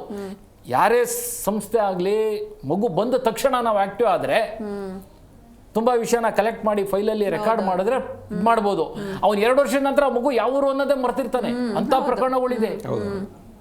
ಹಾಗಾಗಿ ನಾವು ಯಾವುದನ್ನು ವಿಳಂಬ ಮಾಡಬಾರ್ದು. ಮಗುವಿನ ಕೇಸಲ್ಲಿ ಪೊಲೀಸ್ ಅವ್ರು ಇರಲಿ, ಚೈಲ್ಡ್ ಲೈನ್ ಇರಲಿ, ಕಲ್ಯಾಣ ಸಮಿತಿಯವರು ಇರಲಿ, ರಕ್ಷಣಾ ಘಟಕದವರಿರಲಿ, ತುರ್ತಾಗಿ ಕ್ರಮ ವಹಿಸಿದ್ರೆ ನಾವು ಅಟ್ಲೀಸ್ಟ್ ಈ ಸಂಖ್ಯೆನ ಕಡಿಮೆ ಮಾಡ್ಬೋದು. ಇದು ಪೂರ್ತಿ ನಿಲ್ಲಬೇಕು, ಆದರೆ ಫಸ್ಟ್ ಕಡಿಮೆ ಮಾಡುವ, ಆಮೇಲೆ ಪೂರ್ತಿ ನಿಲ್ಲಬೇಕು, ಅದಾಗಬೇಕು ಅಂತ ನನ್ನ ಇದು. Yes sir. ಇನ್ನು ಲಕ್ಷ್ಮೀ ಸರ್, ಈಗ ಒಂದು ಕಡೆ ಈ ರೀತಿ ಕಿಡ್ನ್ಯಾಪ್ ಪ್ರಕರಣ ಆದರೆ ಇನ್ನೊಂದು ಕಡೆ ಮಕ್ಕಳೇ ಮನೆ ಬಿಟ್ಟು ಹೋಗ್ತಿದ್ದಾರೆ. ಸೊ ಇದಕ್ಕೆ ಮೇನ್ ರೀಸನ್ ಒಂದು ಕಡೆ ಸೋಷಿಯಲ್ ಮೀಡಿಯಾ ಇನ್ಫ್ಲುಯೆನ್ಸ್ ಕೂಡ ಆಗಿರ್ಬೋದು. ಇನ್ನೊಂದು ಕಡೆ ಈ ಫಿಲ್ಮ್ಗಳಲ್ಲಿ ಒಂದು ರೀತಿ ಪೋರ್ಟ್ರೇ ಮಾಡ್ತಾರೆ, ಅಂದರೆ ಮನೆಯಿಂದ ಬಿಟ್ಟು ಹೋಗೋದಂತೆ, ಅವನಲ್ಲಿ ದೊಡ್ಡ ಬಿಸ್ನೆಸ್ ಮ್ಯಾನ್ ಆಗ್ತಾನೆ, ಏನೋ ಒಂದು ಸಂಪಾದನೆ ಮಾಡ್ತಾನೆ. ಸೊ ಈ ಫಿಲ್ಮ್ಗಳು ಅಥವಾ ಸೋಷಿಯಲ್ ಮೀಡಿಯಾ ಯಾವ ರೀತಿ ಇನ್ಫ್ಲುಯೆನ್ಸ್ ಮಾಡ್ತಾ ಇದೆ ಮಕ್ಕಳ ಮೇಲೆ ಅಂತ ಇವತ್ತು ನಮ್ಮ ಹಳ್ಳಿನಲ್ಲಿ ಮಾತಾಡ್ತಾರೆ ಜನ. ಏನು ಹೇಳಿದ್ರೆ, ಇವಾಗ ಜನ ಹೆಂಗೆ ಬದುಕಬೇಕು ಅಂದರೆ ಸೀರಿಯಲ್ ಹೆಂಗೆ ತೋರಿಸ್ತಾರೆ ಹಂಗೆ ಬದುಕಬೇಕು ಜನನೇ. ಈಗ ಪೇರೆಂಟ್ಸೇ ಆ ಮಾರ್ಗದಲ್ಲಿ ಆಲೋಚನೆಯಲ್ಲಿ ಇರುವಾಗ ಮಗುವಿಂದ ನಾವು ಇನ್ನೇನು ಎಕ್ಸ್ಪೆಕ್ಟ್ ಮಾಡೋಕ್ಕಾಗುತ್ತೆ. ಒಂದು. ಎರಡನೇದೇನಪ್ಪ ಅಂತಂದರೆ, ಈಗ ಮಕ್ಕಳಿಗೆ ಎಷ್ಟು ಯಾವ ಇನ್ಫಾರ್ಮೇಷನ್ ಬೇಕಿತ್ತು ಅದಕ್ಕಿಂತ ಯಾವ್ದು ಬೇಕಾಗಿರಲಿಲ್ಲ ಆ ಇನ್ಫಾರ್ಮೇಷನ್ ಜಾಸ್ತಿ ಸಿಗ್ತಿದೆ. ಈಗ ನಿಮ್ಮ ಸ್ಟುಡಿಯೋ ಎಂಟ್ರಿ ಆಗಿ ಕೂತ್ಕೊಂಡಾಗ ಅಲ್ಲಿ ಒಬ್ಬರು ಫೇಸ್ಬುಕ್ಕಲ್ಲಿ ಒಂದು ಕಮೆಂಟ್ ಮಾಡ್ತಾ ಇದ್ದೆ ನಾನು. ಏನದು ಅಂತ ಹೇಳಿದ್ರೆ, ನಾನು ಡಾನ್ ಆಗಬೇಕು ಅಂತ ಹೇಳಿ ಮಕ್ಕಳುಗಳು ಇನ್ನೊಂದು ಮಗುನ ಕೊಲೆ ಮಾಡಿದ್ದಾರೆ. ಅದ್ರ ಬಗ್ಗೆ ಒಂದು ಪೇಪರ್ ನ್ಯೂಸ್ ಒಬ್ರು ಹಾಕ್ಬಿಟ್ಟು ಅವರು ಬರೀತಾರೆ, ಈ ತರ ಮಕ್ಕಳು ಇದೆ, ಈಗ ಮಕ್ಕಳ ಹಕ್ಕುಗಳು ಅಂತ ಮಾತಾಡ್ತಾರೆ, ಇವ್ರ ಬುದ್ಧಿ ಇಲ್ಲ, ಮಕ್ಕಳ ಹಕ್ಕುಗಳು JJ ಆಕ್ಟ್ ತಿದ್ದುಪಡಿ ಮಾಡ್ಬಿಡ್ಬೇಕು, ನೋಡಿ ಇವ್ರು ಕೊಲೆ ಮಾಡಿದ್ದಾರೆ, ಕೊಲೆಗಾರ ಅಂತಾನೆ ಹೇಳ್ಬೇಕು ಅವ್ರನ್ನ ಅಂತ. ಆಕ್ಚುಲಿ JJ ಆಕ್ಟ್ ಅಡಿಯಲ್ಲಿ ನಾವು ಮಕ್ಕಳನ್ನ ಆ ಥರ ಅಪರಾಧಿ ಅಂತಾನೆ ಹೇಳುವಾಗಿಲ್ಲ, ಈ ಪದಗಳನ್ನ ಬಳಸುವಾಗಿಲ್ಲ, ಅದನ್ನ ಬದಲಾಯಿಸ್ಬಿಡ್ಬೇಕು, ಇವ್ರಿಗೆ ಕಠಿಣ ಕ್ರಮ ತಗೊಳ್ಬೇಕು ಅಂತೆಲ್ಲ ಬರ್ದಿದ್ರು. ಅದಕ್ಕೆ ನಾನು ಕಮೆಂಟ್ ಮಾಡ್ತಾ ಇದ್ದೆ, ಯಾಕೆ ಮಕ್ಕಳು ಡಾನ್ ಆಗಬೇಕು ಅಂತ ಯೋಚನೆ ಮಾಡಿದ್ರು, ಉತ್ತರ ಕೊಡಿ ಅದಕ್ಕೆ ನೀವು. ಆಮೇಲೆ ಮಾತಾಡೋಣ, JJ ಆಕ್ಟ್ ತಿದ್ದುಪಡಿ ಮಾಡೋಣ, ಆಮೇಲೆ ತಿದ್ದುಪಡಿ ಮಾಡೋಣ. ಈಗ ನೀವೇ ಹೇಳ್ದಾಗೆ, ಈಗ ಯಾರೋ ಒಬ್ರು ನೋಡಿ, ಫಾರ್ ಎಕ್ಸಾಂಪಲ್, ಈಗ ಅವರೆಲ್ಲ ಮಾತಾಡುವಾಗ ತುಂಬಾ ಎಚ್ಚರಿಕೆಯಿಂದ ಮಾತಾಡ್ತಾರೆ. ಉದಾಹರಣೆಗೆ ನಮ್ಮ ಸರಿಗಮಪ ಕಾರ್ಯಕ್ರಮ ಬರ್ತಾ ಇದೆ, ನಾನು ಹೆಸರು ಹೇಳ್ಬೇಕಾರೋ ಗೊತ್ತಿಲ್ಲ ನನಗೆ, ವಿಜಯ್ ಪ್ರಕಾಶ್ ಅವ್ರು ಮಾತಾಡ್ತಾರೆ, ನಾನು ಇಲ್ಲಿಂದ ಹೋದೆ, ಬಾಂಬೆನಲ್ಲಿ ಹೋಗಿದ್ದೀನಿ, ಆದ್ರೆ ಅವ್ರು ಕೊನೆಯಲ್ಲಿ ಹೇಳ್ತಾರೆ, ಬಹಳ ಮುಖ್ಯವಾಗಿ ಹೇಳ್ತಾರೆ, ನೀವು ನಂತರ ಟ್ರೈ ಮಾಡಬೇಡಿ ಅಂತ. ಬಟ್ ಜನಕ್ಕೆ ಏನ್ ಗೊತ್ತಾ, ಕೊನೆದಿಲ್ಲ ಯಾರಿಗೂ ಗೊತ್ತಾಗಲ್ಲ, ಅದನ್ನ ಮರ್ತು ಬಿಡ್ತಾರೆ, ಮಾತ್ರ ತಗೊಳ್ತಾರೆ.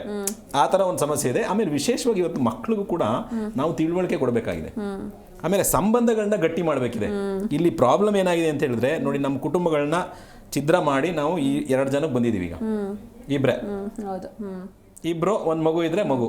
ಈಗ ನಮ್ಗೆ ನಾವು ಹಣದಿಂದ ಬಿದ್ದಿದ್ದೇವೆ ಹೊರತು ನಮ್ಮ ಮಗು ಅಥವಾ ಸಂಬಂಧ ಇದರಲ್ಲಿ ಏನೂ ಇಲ್ಲ. ಇದೆಲ್ಲ ಇಲ್ಲದೆ ಇರುವಾಗ ಮಗು ಎಲ್ಲಿ ಏನ್ ಸಿಗ್ತಾ ಇಲ್ಲ ಅದನ್ನ ಇನ್ನೊಂದ್ ಕಡೆ ಹುಡುಕುತ್ತೆ ಆಟೋಮೆಟಿಕ್ ಆಗಿ. ಈಗ ನಮ್ಮ ಮನೇಲಿ ಯಾರು ನಮ್ಮ ಪ್ರೀತಿಯಿಂದ ಮಾತಾಡ್ಸಲ್ಲ ಅಂದ್ರೆ, ಹೊರಗಡೆ ಯಾರೋ ಹೋಗುವಾಗ ಅಲ್ಲಿ ಬಸ್ ಸ್ಟಾಪ್ ಅಲ್ಲಿ ಯಾರೋ ನಿಂತಿರೋ ಪ್ರೀತಿಯಿಂದ ಆಟೋ ಡ್ರೈವರ್ ಯಾರೋ ಮಾತಾಡ್ಸ್ತಾನೆ, ಜೊತೆ ಹಿಂದೆ ಅಜ್ಜ ಅಜ್ಜಿ ಇರ್ತಿದ್ರು, ಯಾರೋ ಒಬ್ರು ಇರ್ತಿದ್ರು, ಯಾರೋ ಒಬ್ರು ಎಂಗೇಜ್ ಮಾಡ್ತಿದ್ರು. ಬಟ್ ಇವತ್ತು ಯಾರು ಕೇಳೋರೇ ಇಲ್ಲ. ಮಗು ಶಾಲೆಯಿಂದ ಮನೆಗೆ ಬಂದ್ಮೇಲೆ ಅವರೇ ನೀರ್ ಕಾಯಿಸ್ಕೊಂಡು ಕುಡಿಬೇಕು, ಅವರೇ ಬೀಗ ತೆಗಿಬೇಕು, ಅವರೇ ಒಳಗೆ ಹೋಗ್ಬೇಕು. ಮತ್ತೆ ಮಾತಾಡೋದು ಯಾರ ಜೊತೆ? ಮಾತಾಡಕ್ ಯಾರೋ ಒಬ್ರು ಬೇಕು. ನೀವು ಈಗ ಒಂದು 3 ವರ್ಷ ಹಿಂದಕ್ಕೆ ಹೋದ್ರೆ, ಆವಾಗ ಪ್ರಕರಣಗಳು ಏನಾಗ್ತಿದ್ವು ಅಂದ್ರೆ, ಆಟೋ ಡ್ರೈವರ್ಗಳ ಜೊತೆನೋ, ಯಾರೋ ಬೈಕ್ ಹಾಕೊಂಡು ಸುತ್ತಾಡೋರ ಜೊತೆನೋ ಈ ತರ ಹೋಗೋದಿತ್ತು. ಇವಾಗ ಹಂಗಿಲ್ಲ. ಇವಾಗೆಲ್ಲ ಫೇಸ್ಬುಕ್ ಅಲ್ಲಿ ಪ್ರಿಂಟ್ ಮಾಡ್ಕೊಂಡು, ವಾಟ್ಸ್ಆಪ್ ಅಲ್ಲಿ ಸ್ವಲ್ಪ ಆ ಕಡೆಗೆ ತಿರುಗಿದೆ. ಈ ಲೈವ್ ಇರೋರ್ನ ಬಿಟ್ಬಿಟ್ಟು ಫಿಸಿಕಲಿ ಅಫೇರ್ ಹೋಯ್ತದು, ಫಿಸಿಕಲಿ ಅಫೇರ್ ಹೋಯ್ತು. ಈಗ ಇಂಟರ್ನೆಟ್ ಅಫೇರ್ ಸ್ಟಾರ್ಟ್ ಆಗಿದೆ. ಯಾಕೆ ಅಂತ ಹೇಳಿದ್ರೆ, ಯಾರು ಸಿಗ್ತಾ ಇಲ್ಲ ಅವ್ರಿಗೆ. ಮೊದಲನೇ ಸಮಸ್ಯೆ ಕುಟುಂಬದಲ್ಲೇ ಶುರುವಾಗಿದೆ. ಪೇರೆಂಟ್ಸ್ ಬಹಳ ಎಚ್ಚರಿಕೆ ವಹಿಸಬೇಕು. ಇಲ್ಲಾಂದ್ರೆ ಅವ್ರನ್ನ ಏನ್ ಮಾಡ್ತಾರೆ ಗೊತ್ತಾ, ಎಂಗೇಜ್ ಮಾಡ್ತಾರೆ. ಬೆಳಗ್ಗೆ 6 ಗಂಟೆಗೆ ಟ್ಯೂಷನ್, 8 ಗಂಟೆವರೆಗೆ, 8 ಗಂಟೆಗೆ ಸಂಗೀತ, 9 ಗಂಟೆಗೆ ಡ್ಯಾನ್ಸು, 10 ಗಂಟೆಗೆ ಸ್ಕೂಲು, 3:15 ಬಂದ್ರೆ ಕರಾಟೆ, ಏನೇನೋ ಹೇಳ್ತೀವಿ ನಾವು. ಬಟ್ ನಾವು ಹಾಗೆ ಬೆಳೆದ್ವಾ ಅಂತ ಪೇರೆಂಟ್ಸ್ ಯೋಚನೆ ಮಾಡ್ಕೋಬೇಕಾಗಿದೆ. ನಾವು ಇಷ್ಟೇ ಎಂಗೇಜ್ ಆಗಿದ್ವಾ? ನೀವು ನಂಬ್ತೀರಾ ಬಿಡ್ತೀರಾ, ನಮ್ಮ ಮಕ್ಕಳಿಗೆ ನಿದ್ದೆ ಮಾಡಕ್ ಸಮಯ ಸಿಗ್ತಾ ಇಲ್ಲ. ನಿದ್ದೆ ಮಾಡೋದು ನಮ್ಮ ಮಕ್ಕಳಿಗೆ ಬೇಕಾದಂತಹ ಅತ್ಯಂತ ಅವಶ್ಯಕವಾದಂತ ಒಂದು ಪ್ರಕ್ರಿಯೆ. ಅದಕ್ಕೆ ನಾವು ಟೈಮ್ ಕೊಡ್ತಾ ಇಲ್ಲ. 2.5 ವರ್ಷಕ್ಕೆ ಮಗುನ್ ಸ್ಕೂಲ್ಗೆ ಸೇರಿಸ್ತೀವಿ, 9 ಗಂಟೆಗೆ ಸ್ಕೂಲ್ಗೆ ಹೋಗೋಕೆ 6 ಗಂಟೆಗೆ ಎದ್ದಿಳಿಸ್ತೀವಿ. ನಾವೆಲ್ಲರೂ 6 ಗಂಟೆಗೆ ಎದ್ದಿದ್ವಾ 2.5 ವರ್ಷದಲ್ಲಿ? ಹಾಗಿರುವಾಗ ಈ ಮಗು ಏನ್ ಮಾಡ್ಬೇಕು? ಮತ್ತೆ ಪೇರೆಂಟ್ಸ್ ಬಗ್ಗೆ ಎಲ್ಲಿ ಒಳ್ಳೆ ಭಾವನೆ ಶುರುವಾಗ್ತದೆ? ಹೋಗ್ಲಿ, ಪ್ರೀತಿನಾದ್ರೂ ಕೊಡ್ತಿದೀವಾ, ಮಾತಾಡಿಸ್ತಾ ಇದೀವಾ? ಶಾಲೆಯಿಂದ ಬಂದ್ಯಾ ಮಗು, ತಗೋ ಏನಾದ್ರು ತಿಂಡಿ ತಿನ್ನು. ಪೇರೆಂಟ್ಸ್ ಎನಿಮಿಗಳ ತರ ಕಾಣಿಸ್ತಾ ಇದೆ. ಇವಾಗ ಕೆಲವು ಒಂದು ಪ್ರಮುಖ ಕಾರಣಗಳು ಹೇಳ್ಬಿಡ್ತೀನಿ. ನಮ್ಮ ಮುಂದೆ ದಿನ ಒಂದು 25ರಿಂದ 30 ಜನ ಮಕ್ಕಳನ್ನ ಪ್ರೊಡ್ಯೂಸ್ ಮಾಡೋರು, ಯಾರೋ ಚೈಲ್ಡ್ ಲೈನು, ಪೊಲೀಸ್ನವರು ಎಲ್ಲ. ನಾವು ಕಾರಣ ಕೇಳ್ತಾ ಇದ್ದೆ, ಯಾಕೆ ಅಂದರೆ, ಒಂದು ಶಾಲೆಯಲ್ಲಿ ಹೊಡಿತಾ ಇದ್ರು, ಅದು ಒಂದು ಉದಾಹರಣೆ. ಓಕೆ, ಅವನಿಗೆ ಎಲ್ಲ ಮಕ್ಕಳು ಚೆನ್ನಾಗಿ ಓದಬೇಕು ಅಂತ ಇರುತ್ತೆ, ಆದರೆ ಕೆಲವು ಮಕ್ಕಳಿಗೆ ವಿಶೇಷ ಮಕ್ಕಳು ಇರ್ತಾರೆ, ಓದೋಕ್ಕಾಗಲ್ಲ, ಅವ್ರ ಐಕ್ಯೂ ಕಮ್ಮಿ ಇರ್ತದೆ, ಓದೋಕ್ಕಾಗಲ್ಲ. ಅಲ್ಲಿ ಶಾಲೆಯಲ್ಲಿ ಹೀಯಾಳಿಸ್ತಾರೆ, ಓದೋಕ್ಕಾಗಲ್ಲ ಅಂತೇಳಿ ಅವನು ಓಡ್ಬರ್ತಾನೆ, ಅದು ಒಂದು. ಇನ್ನು ಕೆಲವರು ಯಾಕೆ ಅಂದರೆ, ಸಂಬಂಧ, ತಂದೆ ತೀರೋಗಿರ್ತಾನೆ, ತಾಯಿ ಇನ್ನೊಂದು ಏನೋ ಸಂಬಂಧ ಹೊಂದಿದ್ರು, ಅವನು ನನ್ನನ್ನು ಚೆನ್ನಾಗಿ ನೋಡ್ಕೊಳ್ಳಿಲ್ಲ, ನಾನು ಮನೆ ಬಿಟ್ಟು ಬಂದೆ. ತಾಯಿ ಮರಣ ಹೊಂದಿರ್ತಾರೆ, ತಂದೆ ಇರ್ತಾನೆ, ತಂದೆ ಇನ್ನೊಂದು ನೋಡ್ಕೊಂಡು ಅವ್ರ ಲೋಕದಲ್ಲಿ ಅವ್ರು ಇರ್ತಾರೆ, ಸರ್ ಹೇಳ್ದಂಗೆ ಅವ್ರ ಲೋಕದಲ್ಲಿ ಇರ್ತಾರೆ, ಈ ಮಗುನ ಕೇರ್ ಮಾಡಲ್ಲ. ಹಾಗಾಗಿ ಅವನು ಬೇರೆ ಅವರ ಸಹಪಾಠಿಗಳ ಜೊತೆ ಅಲ್ಲಿಂದ ಬರ್ತಾರೆ, ಸಿಟಿಗೆ ಬರ್ತಾರೆ, ಏನೋ ಒಂದು ಜೀವನನ ಕಂಡುಕೊಳ್ಳೋಣ ಅಂತ. ಬೇರೆ ಬೇರೆ ಕಾರಣಗಳು, ಸಾಮಾಜಿಕ ಕಾರಣಗಳು, ಅನೇಕ ಕಾರಣಗಳಿದೆ. ಇವಾಗ ಸಂಬಂಧ, ನಮ್ಮ ಮೌಲ್ಯಗಳು ಎಲ್ಲ ಹೋಗ್ತಾ ಇದೆ. ಸೋಷಿಯಲ್ ಮೀಡಿಯಾದ ಅದು ತುಂಬ ಇನ್ಫ್ಲುಯೆನ್ಸು ಆಗ್ತಾ ಇದೆ, ಎಲ್ಲರಿಗೂ ಇನ್ಫ್ಲುಯೆನ್ಸು, ಮಕ್ಕಳು ದೊಡ್ಡವರು ಎಲ್ಲರಿಗೂ ಆಗ್ತಾ ಇದೆ. ಅದ್ರ ಅಡ್ಡ ಪರಿಣಾಮ ಆಗ್ತಾ ಇದೆ. ಒಳ್ಳೆ ಪರಿಣಾಮ ಆಗ್ಬೇಕು, ಆಕ್ಚುಲಿ ಅದು ಒಳ್ಳೆ ಪರಿಣಾಮಕ್ಕಿಂತ ಅಡ್ಡ ಪರಿಣಾಮ ಜಾಸ್ತಿ ಇದೆ. ಅದ್ರ ಬಗ್ಗೆನೂ ನಾವು ಚಿಂತನೆ ಮಾಡಬೇಕಾಗಿದೆ ಇವತ್ತು. ಬೇರೆ ಬೇರೆ ಕಾರಣಗಳು ಮಕ್ಕಳು ಓಡ್ ಬರ್ತಾರೆ. ಆ ಎಲ್ಲ ಕಾರಣನೂ ಹಿಂದೆ ಏನಿದೆ, ಆ ಕಾರಣಗಳ ಹಿಂದೆ ನಾವು ಕಾರಣನ ಅಡ್ರೆಸ್ ಮಾಡಬೇಕು, ಆವಾಗ ಇದನ್ನ ನಾವು ತಡಿಬಹುದು. ಎಸ್ ಸರ್, ಈ ಬಗ್ಗೆ ಮಾತಾಡೋಣ. ಇನ್ನು ಈ ರೀತಿ ಪ್ರಕರಣಗಳನ್ನ ಕಂಟ್ರೋಲ್ ಮಾಡೋದು ಹೇಗೆ, ಇದರಲ್ಲಿ ಪೋಷಕರ ಪಾತ್ರ ಏನು, ಜೊತೆಗೆ ನಮ್ಮ ಸಮಾಜದ ಪಾತ್ರ ಏನು? ಎಸ್, ಇನ್ನು ಲಕ್ಷ್ಮಿ ಸರ್, ಈಗ ನೀವು ಆಗಲೇ ತಾನೇ ಹೇಳಿದ್ರಿ, ಅಂದರೆ ಫೇಸ್ಬುಕ್ಕಲ್ಲಿ ನೀವೊಂದು ಕಮೆಂಟ್ ನೋಡ್ತಾ ಇದ್ರಿ, ಡಾನ್ ಆಗಬೇಕು ಅಂತ ನಾನು ಆ ಥರ ಮಾಡಿದೆ ಅಂತ. ಈಗ ಈಗಿನ ಫಿಲ್ಮ್ಗಳು ಅದೇ ರೀತಿ ಇದೆ, ಅಂದರೆ ಹೀರೋಗಳು ಡಾನ್ ಆಗಿರ್ತಾರೆ, ಡಾನ್ಗಳನ್ನೇ ಹೀರೋ ಆಗಿ ತೋರಿಸ್ತಾ ಇದ್ದಾರೆ. ಆದರೆ ಈ ಹಿಂದೆ ಆ ಥರ ಇರಲಿಲ್ಲ. ಈಗ ರಾಜ್ಕುಮಾರ್ ಸರ್ ಅವರ ಮೂವಿ ನೋಡಿ ಎಷ್ಟೋ ಜನ ರೈತರಾಗಬೇಕು ಅಂತ ವಾಪಸ್ ಊರಿಗೆ ಬಂದಿರೋರು ಇದ್ದಾರೆ. ಆದರೆ ಈಗ ಒಂಥರ ಹೀರೋ ಆತನೇ ಕಳ್ಳ, ಆತನೇ ವಿಲನ್, ಆತನೇ ರೌಡಿ, ಜೊತೆಗೆ ಸಣ್ಣ ವಯಸ್ಸಲ್ಲಿ ಮನೆ ಬಿಟ್ಟು ಹೋಗಿರ್ತಾನೆ, ದೊಡ್ಡ ಡಾನ್ ಆಗ್ತಾನೆ. ಸೊ ಇದ್ರ ಬಗ್ಗೆ ಏನು ಹೇಳ್ತೀರಾ ಸರ್? ಅಲ್ಲ, ಇವೆಲ್ಲ ತುಂಬ ಪರಿಣಾಮ ಬೀರ್ತಾ ಇದೆ ಇಡೀ ಸಮಾಜದ ಮೇಲೆ. ಕೇವಲ ಮಕ್ಕಳು ಅಂತಲ್ಲ, ಇವನ್ ದೊಡ್ಡವ್ರ ಮೇಲೂ ಕೂಡ ಅದೊಂದು ಕೆಟ್ಟ ರೀತಿಯ ಪರಿಣಾಮವನ್ನು ಬೀರ್ತಾ ಇದೆ. ಅದರಲ್ಲೇನು ಎರಡು ಮಾತು ಇಲ್ವೇ ಇಲ್ಲ. ಅದು ನಾವು ಒಪ್ಕೊಳ್ಳೇಬೇಕಾಗುತ್ತೆ. ಯಾಕಂದರೆ ಅದು ನೋಡ್ತಾ ನೋಡ್ತಾ ಎಲ್ಲ ಒಂದು ಚಿತ್ರ ಆ ಥರ ಬಂದು ಹೋದರೆ ಪರವಾಗಿಲ್ಲ.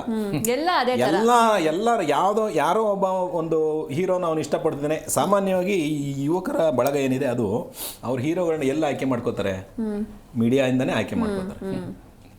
ಈಗ ನಾವೆಲ್ಲ ಓದುವಾಗ ನಾವು ಟೀಚರ್ಸ್ನ ಯಾರೋ ಒಬ್ಬನ ಫಾಲೋ ಮಾಡೋದಿದೆ. ಬಟ್ ಆಫ್ಟರ್ ಸಮ್ ಟೈಮ್, ಈಗ ಹೈಸ್ಕೂಲ್ ಬಂದ್ರಿ, 10ನೇ ಕ್ಲಾಸ್ ದಾಟಿದ್ರ ಇನ್ಮೇಲೆ ನಿಮ್ಗೊಂದು ಹೊಸ ಲೋಕ ತೆರ್ಕೊಳ್ಳುತ್ತೆ. ಅವಾಗ ನಾವು ಜಾಸ್ತಿ ಈ ಅನುಕರಣೆ ಮಾಡೋದಕ್ಕೆ ಆರಂಭಿಸ್ತೀವಿ. ಇವ್ರು ಯಾರೋ ಒಬ್ರು ಹೀರೋನ ಅನುಕರಣೆ ಮಾಡೋಕ್ಕೆ ಆರಂಭ ಮಾಡ್ತಾರೆ. ಅವ್ನು ಏನು ಫಿಲ್ಮ್ಸ್ ತೆಗಿತಾ ಇದ್ದಾನೆ, ಅವ್ನು ಯಾವ ರೀತಿ ನಡ್ಕೋತಾ ಇದೆ, ಯಾವ ರೀತಿ ಕಟಿಂಗ್ ಮಾಡಿಸ್ತಾನೆ, ಬಟ್ಟೆ ಹಾಕೊಳ್ತಾನೆ, ಎಲ್ಲ ಇದು ನಾವು ಮಾಡಿದೀವಿ. ಸಹಜವಾಗಿ ಎಲ್ಲ ಮಕ್ಕಳು ಕೂಡ ಇದೇ ಆಗುತ್ತೆ. ಏನು ಗಮನಿಸ್ತಾ ಇದ್ದಾರೆ, ಆಗ ಏನು ಕೊಡ್ತಿದೀವಿ ನಾವು. ಯಾವುದೇ ಚಿತ್ರ ತಗೊಂಡ್ರೆ ನೀವು ಹಿಂಸೆ ಬಿಟ್ಟು ನಿಮಗೆ ಬೇರೆ ಏನು ಕಾಣಿಸಲ್ಲ. ಒಂದು ಉತ್ತಮವಾದ ನೀತಿ ಹೇಳ್ತಕ್ಕಂಥದ್ದು ಇಲ್ವೇ ಇಲ್ಲ. ಅದರಲ್ಲಿ ಕಾನೂನು ವಿರುದ್ಧವಾಗಿ ನಡ್ಕೊಂಡ್ರೇನೆ ಏನೋ ಆಗುತ್ತೆ ಅನ್ನೋ ಥರ ಕಾಣಿಸುತ್ತೆ. ಕೊನೆಯಲ್ಲಿ ಅವ್ರು ನಿಜ ಹೇಳ್ಬೋದು, ಬಟ್ ಕೊನೆ ತನಕ ಹೋಗೋರೆ ಎದುರುಗಡೆ ಏನು ಹೌದು. ಅದು ನಾವು ಅಲ್ಲಿಗೆ ಯೋಚನೆ ಮಾಡುವಷ್ಟು ಬೆಳೆಯುವಷ್ಟು ನಾವೆಲ್ಲೋ ಹೊಟ್ಟೋಗಿರ್ತೀವಿ, ಅರ್ಧ ದಾರಿ ಸಾಗ್ಬಿಟ್ಟಿರ್ತೀವಿ, ಮತ್ತೆ ಹಿಂದಕ್ಕೆ ಬರೋದು ಕಷ್ಟ ಆಗುತ್ತೆ. ಈ ಸಾಮಾಜಿಕ ತಾಣಗಳಂತೂ ಅತ್ಯಂತ ಹೆಚ್ಚಾಗಿ, ವಿಶೇಷವಾಗಿ ಫಿಲ್ಮ್ಗಳಂತೂ ನಮ್ಮ ಯುವಕರ ಮೇಲೆ ಅತ್ಯಂತ ಭಾರಿ ಪರಿಣಾಮನ ಬೀರ್ತಾ ಇದೆ. ಅಲ್ಲಿ ಎರಡು ಮಾತು ಇಲ್ವೇ ಇಲ್ಲ. ನೀವೇ ಹೇಳಿದಾಗೆ ರೈತರಾಗಿರೋದು ಉಂಟು, ಇವಾಗ ಇದಾಗೋಕ್ಕೆ ಅವಕಾಶ ಇದೆ. ಅದು ಪ್ರಯತ್ನ ಮಾಡ್ತಾರೆ ಅವ್ರು ಒಂದ್ ಕಡೆ. ಇನ್ನೊಂದು ಕಡೆ ಏನಾಗ್ತಿದೆ ಅಂದ್ರೆ, ತಂದೆ ತಾಯಿಗಳು ಕೂಡ ಅವ್ರ ಬಗ್ಗೆ ಹೆಚ್ಚು ಗಮನ ಹರಿಸಬೇಕಾಗಿದೆ. ನಾವು ಏನ್ ಮಾಡ್ಬೇಕಾಗಿತ್ತು, ನನ್ನ ಮಗುವನ್ನು ಬೆಳೆಸುವಲ್ಲಿ ನಾನು ಎಲ್ಲಿ ಫೇಲ್ ಆಗಿದ್ದೀನಿ. ಮಗು ಮನೆ ಬಿಟ್ಟು ಹೋದ್ಮೇಲೆಲ್ಲ ಅವ್ರು ಯೋಚನೆ ಮಾಡ್ಬೇಕಾಗಿರೋದು. ಮನೆ ಬಿಟ್ಟು ಹೋಗದಾಗಿರೋದಕ್ಕೆ ನಾವೇನ್ ಮಾಡ್ಬೇಕಾಗಿದೆ, ಇದನ್ನ ಅವರು ಯೋಚನೆ ಮಾಡಬೇಕಾಗಿದೆ. ಮತ್ತೆ ಕಾನೂನುಗಳ ಅರಿವು ತಂದೆ ತಾಯಿಗಳಿಗೂ ಬೇಕಾಗಿದೆ. ನಾನು ಬಹಳ ಮುಖ್ಯವಾಗಿ ಇವತ್ತಿನ ಚರ್ಚೆಯಲ್ಲಿ ನಾನು ಮಾತಾಡೋದೇ ಅರಿವು ಬೇಕು. ನಾನು ಹೇಳಿದ್ನಲ್ಲ, ಮಕ್ಕಳ ಕಲ್ಯಾಣ ಸಮಿತಿ ಇದೆ, ಎಷ್ಟು ಜನ ಗೊತ್ತು? ಮಕ್ಕಳ ರಕ್ಷಣಾ ಘಟಕ ಇದೆ ಅಂತ ಎಷ್ಟು ಜನ ಗೊತ್ತು? Even officials.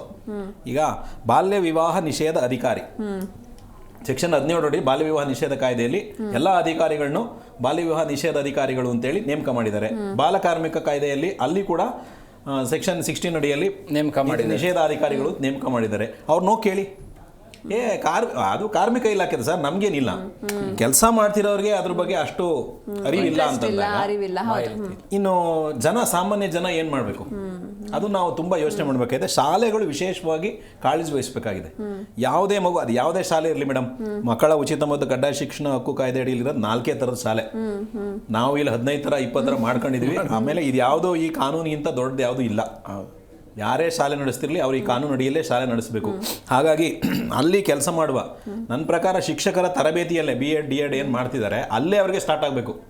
ಮಕ್ಕಳ ಹಕ್ಕುಗಳೇನು, ಮಕ್ಕಳ ಬಗ್ಗೆ ಇರುವ ಕಾನೂನುಗಳೇನು, ಅದು ಯಾವ ರೀತಿ ಜಾರಿ ಆಗ್ತದೆ, ಏನೇನು ವ್ಯವಸ್ಥೆಗಳಿದೆ, ಅದು ಕೂಡ ನಮಗೆ ಮಕ್ಕಳಿಗೆ ಜೊತೆಯಲ್ಲಿ ಬರಬೇಕು. ಈಗ ಅದನ್ನ ಹೇಳಕ್ ಹೋದ್ರೆ ಏನು ಹೇಳ್ತಾರೆ ಅಂದ್ರೆ, ತುಂಬಾ ಜನ ಏನ್ ಮಾಡ್ತಾರೆ, ಮಕ್ಕಳು ಈಗ ಹೆಣ್ಮಕ್ಳಿಗೆ ಪೋಕ್ಸೋ ಕಾಯ್ದೆ ಬಗ್ಗೆ ಗೊತ್ತಾದ್ಮೇಲೆ 18 ಆಗೋರು ವೇಟ್ ಮಾಡ್ತಾರೆ. ವೇಟ್ ಮಾಡಿ ಆಮೇಲೆ ಅವರ ಬಾಯ್ ಫ್ರೆಂಡ್ ಜೊತೆ ಹೋಗ್ತಾರೆ. ಇದು ಅಟ್ಲೀಸ್ಟ್ ಆಧಾರ ಆಯ್ತಲ್ಲ. 18ರವರೆಗೆ ಆ ಮಗು ಮದುವೆ ಆಗ್ಲಿಲ್ವಲ್ಲ, 18ರವರೆಗೆ ಅವಳು ಓದಕ್ ಸಾಧ್ಯ ಆಯ್ತಲ್ಲ. ಇರ್ಲಿ, ಅವರು ತಿಳ್ಕೊಂಡು ಅಟ್ಲೀಸ್ಟ್ ಮುಂದೆ ಒಂದು ಹೆಜ್ಜೆ ಮುಂದಕ್ಕೆ ಹೋದ್ವಲ್ಲ. ನಮ್ಮ ಸಮಾಜದಲ್ಲಿ ಇದ್ದ ಒಂದು ಪಿಡುಗನ್ನು ನಾವು ತಡೆಯಕ್ಕೆ ಸಾಧ್ಯ ಆಯ್ತಲ್ಲ. ನಾನು ಹಿಂಗೆ ಯೋಚನೆ ಮಾಡ್ತೀನಿ. ಇರ್ಲಿ, ಯಾರೋ ಪೇರೆಂಟ್ಸ್ ಇಷ್ಟ ಇಲ್ದಿರೋ ಹುಡುಗನ ಜೊತೆ ಹೋದ್ರೋ ಏನೋ ಅದು ಬೇರೆ, ಆಮೇಲೆ ಯೋಚನೆ ಮಾಡೋಣ. ಬಟ್ ಆ ಅರಿವು ಬೇಕಾಗಿದೆ. ಈವನ್ ಮಕ್ಕಳು ಕೂಡ ಬೇಕಾಗಿದೆ. ನಾನು ಈ ಥರ ಹೋದ್ರೆ ಏನು ನೆಕ್ಸ್ಟು, ಒಂದು ವೇಳೆ ನಾನು ಇವತ್ತು ಎಕ್ಸಾಮ್ ವಿಷಯಕ್ಕೋ ಇನ್ನೇನೋ ವಿಷಯಕ್ಕೋ ಮನೇಲಿ ಬೈದ್ರು ಅಂತನೋ, 50 ರೂಪಾಯಿ ಕೊಟ್ಟಿಲ್ಲ ಅಂತನೋ ಮನೆ ಬಿಟ್ಟು ಹೋಗ್ತೀನಿ ಅಂತ ಯೋಚನೆ ಮಾಡಿದರೆ ಎಲ್ಲಿ ಹೋಗ್ತೀನಿ, ಅಲ್ಲೇನಾಗುತ್ತೆ? ಅದ್ರ ಬಗ್ಗೆ ಮಕ್ಕಳಿಗೆ ನಾವು ತಿಳಿಸ್ಲೇಬೇಕಲ್ಲ. ಪೇರೆಂಟ್ಸು ತಿಳಿಸ್ಬೇಕು, ಶಾಲೆನಲ್ಲೂ ಶಾಲೆ ವಿಶೇಷವಾಗಿ ನಾನು ಶಾಲೆಯವ್ರನ್ನ ಒತ್ತಾಯ ಮಾಡ್ಲಿಕ್ಕೆ ಬಯಸ್ತೀನಿ. ಅವರು ಈ ಅರಿವು ಕಾರ್ಯಕ್ರಮಗಳನ್ನ ಮಾಡಬೇಕು. ಅವರು ತಿಳಿಸಿ ಹೇಳ್ಬೇಕು. ಯಾಕಂದ್ರೆ ನಮ್ಗೆ ಮನೇಲಿ ಹೇಳೋದು ಒಂಥರ ಬೇರೆ ತರದಲ್ಲಿ ಇರುತ್ತೆ. ನಾವು ಶಾಲೆ ಅಂದ ತಕ್ಷಣ ಅದನ್ನ ನಾವು ನಮ್ಮ ಸಮಾಜದಲ್ಲಿ ಹಂಗೇನೆ ಮಕ್ಕಳು ಶಾಲೆಯನ್ನು ಫಾಲೋ ಮಾಡೋದು ಹೆಚ್ಚಿರ್ತದೆ. ಶಂಕದಿಂದ ಬಂದ ಟೀಚರ್ ಹೇಳಿಬಿಟ್ಟು ಟೀಚರ್ 4+4 7 ಅಂದರೆ 4+4 7 ಇನ್ನು ಯಾರು ಏನು ಹೇಳ್ಕೊಟ್ರು ನಾವು ಅದನ್ನು ಆ ಥರದ ಒಂದು ಬೆಳವಣಿಗೆ ನಮ್ಮ ಸಮಾಜದಲ್ಲಿ ಇರೋದ್ರಿಂದ ಆ ಶಾಲೆಯಲ್ಲಿ ಕೂಡ ಆ ಥರದ ಇನ್ಫ್ಲೂಯೆನ್ಸ್ ಆಗಬೇಕು. ನೀವು ಈ ಥರ ಹೋಗುವಂಥ ಸಂದರ್ಭ ಬಂದರೆ ಒಂದು ವೇಳೆ ನಾನು ಮಾನಸಿಕವಾಗಿ ಕುಗ್ಬಿಟ್ಟು ನಾನು ಮನೆ ಬಿಟ್ಟು ಹೋಗ್ತೀನಿ ಅಂತ ಮಗು ಯೋಚನೆ ಮಾಡಿದ್ರೆ ಏನು ಮಾಡ್ಬೇಕು ಅವಾಗ? ಫಸ್ಟು ಹೋಗ್ಬೇಕಾ? ಹೋಗೋಕ್ಕೆ ಮುಂಚೆ ಏನಾದರೂ ಒಂದು ವ್ಯವಸ್ಥೆ ಇದೆಯಾ? ಯಾವ ಶಾಲೆ? ನನ್ನ ಪ್ರಕಾರ ಎಲ್ಲ ಶಾಲೆಯಲ್ಲಿ ಒಂದು ಕೌನ್ಸಿಲಿಂಗ್ ಸೆಂಟರ್ ಇರಬೇಕು. ಒಂದು ಮಗುವಿಗೆ ತಾನೇನೋ ಹೇಳ್ಕೊಳ್ಳಾರದ ಸಂದರ್ಭ ನಡೀತಾ ಇದೆ ಅಂತಂದ್ರೆ ಅವ್ರ ಹತ್ರ ನಾನು ಹೋಗಿ ಹೇಳ್ಬೇಕು ಅನ್ನೋದಕ್ಕೆ ಒಂದು ವ್ಯಕ್ತಿ ಬೇಕು. ಈಗ ನಾವೆಲ್ಲರೂ ಅಷ್ಟೇ ಮೇಡಮ್, ನಾವೆಲ್ಲ ಕಲಿಯುವಾಗ ಯಾರೋ ಒಬ್ರು ಟೀಚರನ್ನು ಅವ್ರು ಮಾಡುವ ಪಾಠ ಇಷ್ಟ ನಾವು 100 ಮಾರ್ಕ್ಸ್ ತಗೋತಿದ್ವಿ, ಬೇರೆ ಸಬ್ಜೆಕ್ಟ್ ಅಲ್ಲಿ ಆಗಲ್ಲ, ಆಗ್ತಾ ಇರಲಿಲ್ಲ. ಯಾಕೆಂದ್ರೆ ಆ ಟೀಚರ್ ನಮ್ಗೆ ಇಷ್ಟ. ಅದೇ ತರ ಇದು ಕೂಡ ಅವ್ರಿಗೊಂದು ಜಾಗ ಬೇಕು. ಪ್ರತಿಯೊಂದು ಮನುಷ್ಯನಿಗೂ ಒಂದು ಜಾಗ ಬೇಕು. ಅದೇ ಥರ ಇಲ್ಲಿ ಮಗುವಿಗೂ ಕೂಡ ಒಂದು ಜಾಗ ಬೇಕು. ನನಗೆ ಈ ಥರ ತೊಂದರೆ ಆಗ್ತಿದೆ ಅಥವಾ ಇನ್ನೇನೋ ಸಮಸ್ಯೆ ಆಗ್ತಿದೆ, ಇದರಿಂದ ನಾನು ಹೊರಗೆ ಬರೋದು ಹೇಗೆ ಅಂತ. ಮನೆಯಲ್ಲಿ ತಂದೆ ತಾಯಿಗಳೇ ಅವ್ರವ್ರ ಸಮಸ್ಯೆಗಳಲ್ಲಿ ಅವ್ರು ಹೊರಗೆ ಬರಲಾರದೆ ಒದ್ದಾಡ್ತಿದ್ದಾರೆ. ಈ ಮಗು ಎಲ್ಲೋಗ್ಬೇಕು ಅವಾಗ? ಸೊ ಆ ಥರದ ಒಂದು ಅವಶ್ಯಕತೆ ಮಕ್ಳಿಗೆ ಬೇಕಾಗಿದೆ. ಅಂದರೆ ನೀವು ಹೋದ್ರೆ ಏನು ಫೇಸ್ ಮಾಡಬೇಕಾಗುತ್ತೆ. ಒಂದು ವೇಳೆ ನೀವು 18ಕ್ಕೆ ಮುಂಚೆನೇ ನೀವೇನಾದರೂ ಯಾರ ಜೊತೆನಾದರೂ ಲೈಂಗಿಕ ಸಂಪರ್ಕ ಅಥವಾ ಲೈಂಗಿಕ ತೊಂದರೆಗೆ ಒಳಗಾದರೆ ಏನು ಮಾಡಬೇಕು? ಇವತ್ತು ತುಂಬ ಇದೆ ಇದು. ನಮಗೆ ನೀವು ನಾಳೆ ಗೆಳೆಯರು ಹೇಳ್ದಂಗೆ ಕಂಪ್ಲೇಂಟ್ ಆಗೋದು, ರಿಜಿಸ್ಟರ್ ಆಗೋದು ತುಂಬ ಕಡಿಮೆ ನನ್ನ ಪ್ರಕಾರ. ಇನ್ನು 5 to 10% ಕಂಪ್ಲೇಂಟ್ ಆಗ್ತಿದೆ ಪೋಕ್ಸೋ ಪ್ರಕರಣಗಳು. ಕಾಣೆ ಆಗಿದ್ದು ಅಟ್ಲೀಸ್ಟ್ ಒಂದು 50% ಆಗ್ತಿರ್ಬೋದು. ವಿಶೇಷವಾಗಿ ಹೆಣ್ಮಕ್ಳು ಕಾಣೆ ಆದಾಗ ಜನ ಹಿಂಜರಿತಾರೆ. ಸಮಾಜ ಏನು ಅನ್ಕೊಳ್ಳುತ್ತೆ, ಮರ್ಯಾದೆ ಪ್ರಶ್ನೆ, ಸಮಾಜ ಏನು ಅನ್ಕೊಂಡ್ಬಿಡುತ್ತೆ, ನಮ್ಮ ಗತಿ ಏನು, ಆಮೇಲೆ ನಾವು ಇಲ್ಲಿ ಬದುಕಕ್ಕಾಗುತ್ತಾ? ಆಮೇಲೆ ನಮ್ಮ ಸಮಾಜನೂ ಹಂಗೆ ಇದೆ ಬಿಡಿ, ನಾವು ಯಾವತ್ತೂ ಬದಲಾಗೋದೇ ಇಲ್ಲ.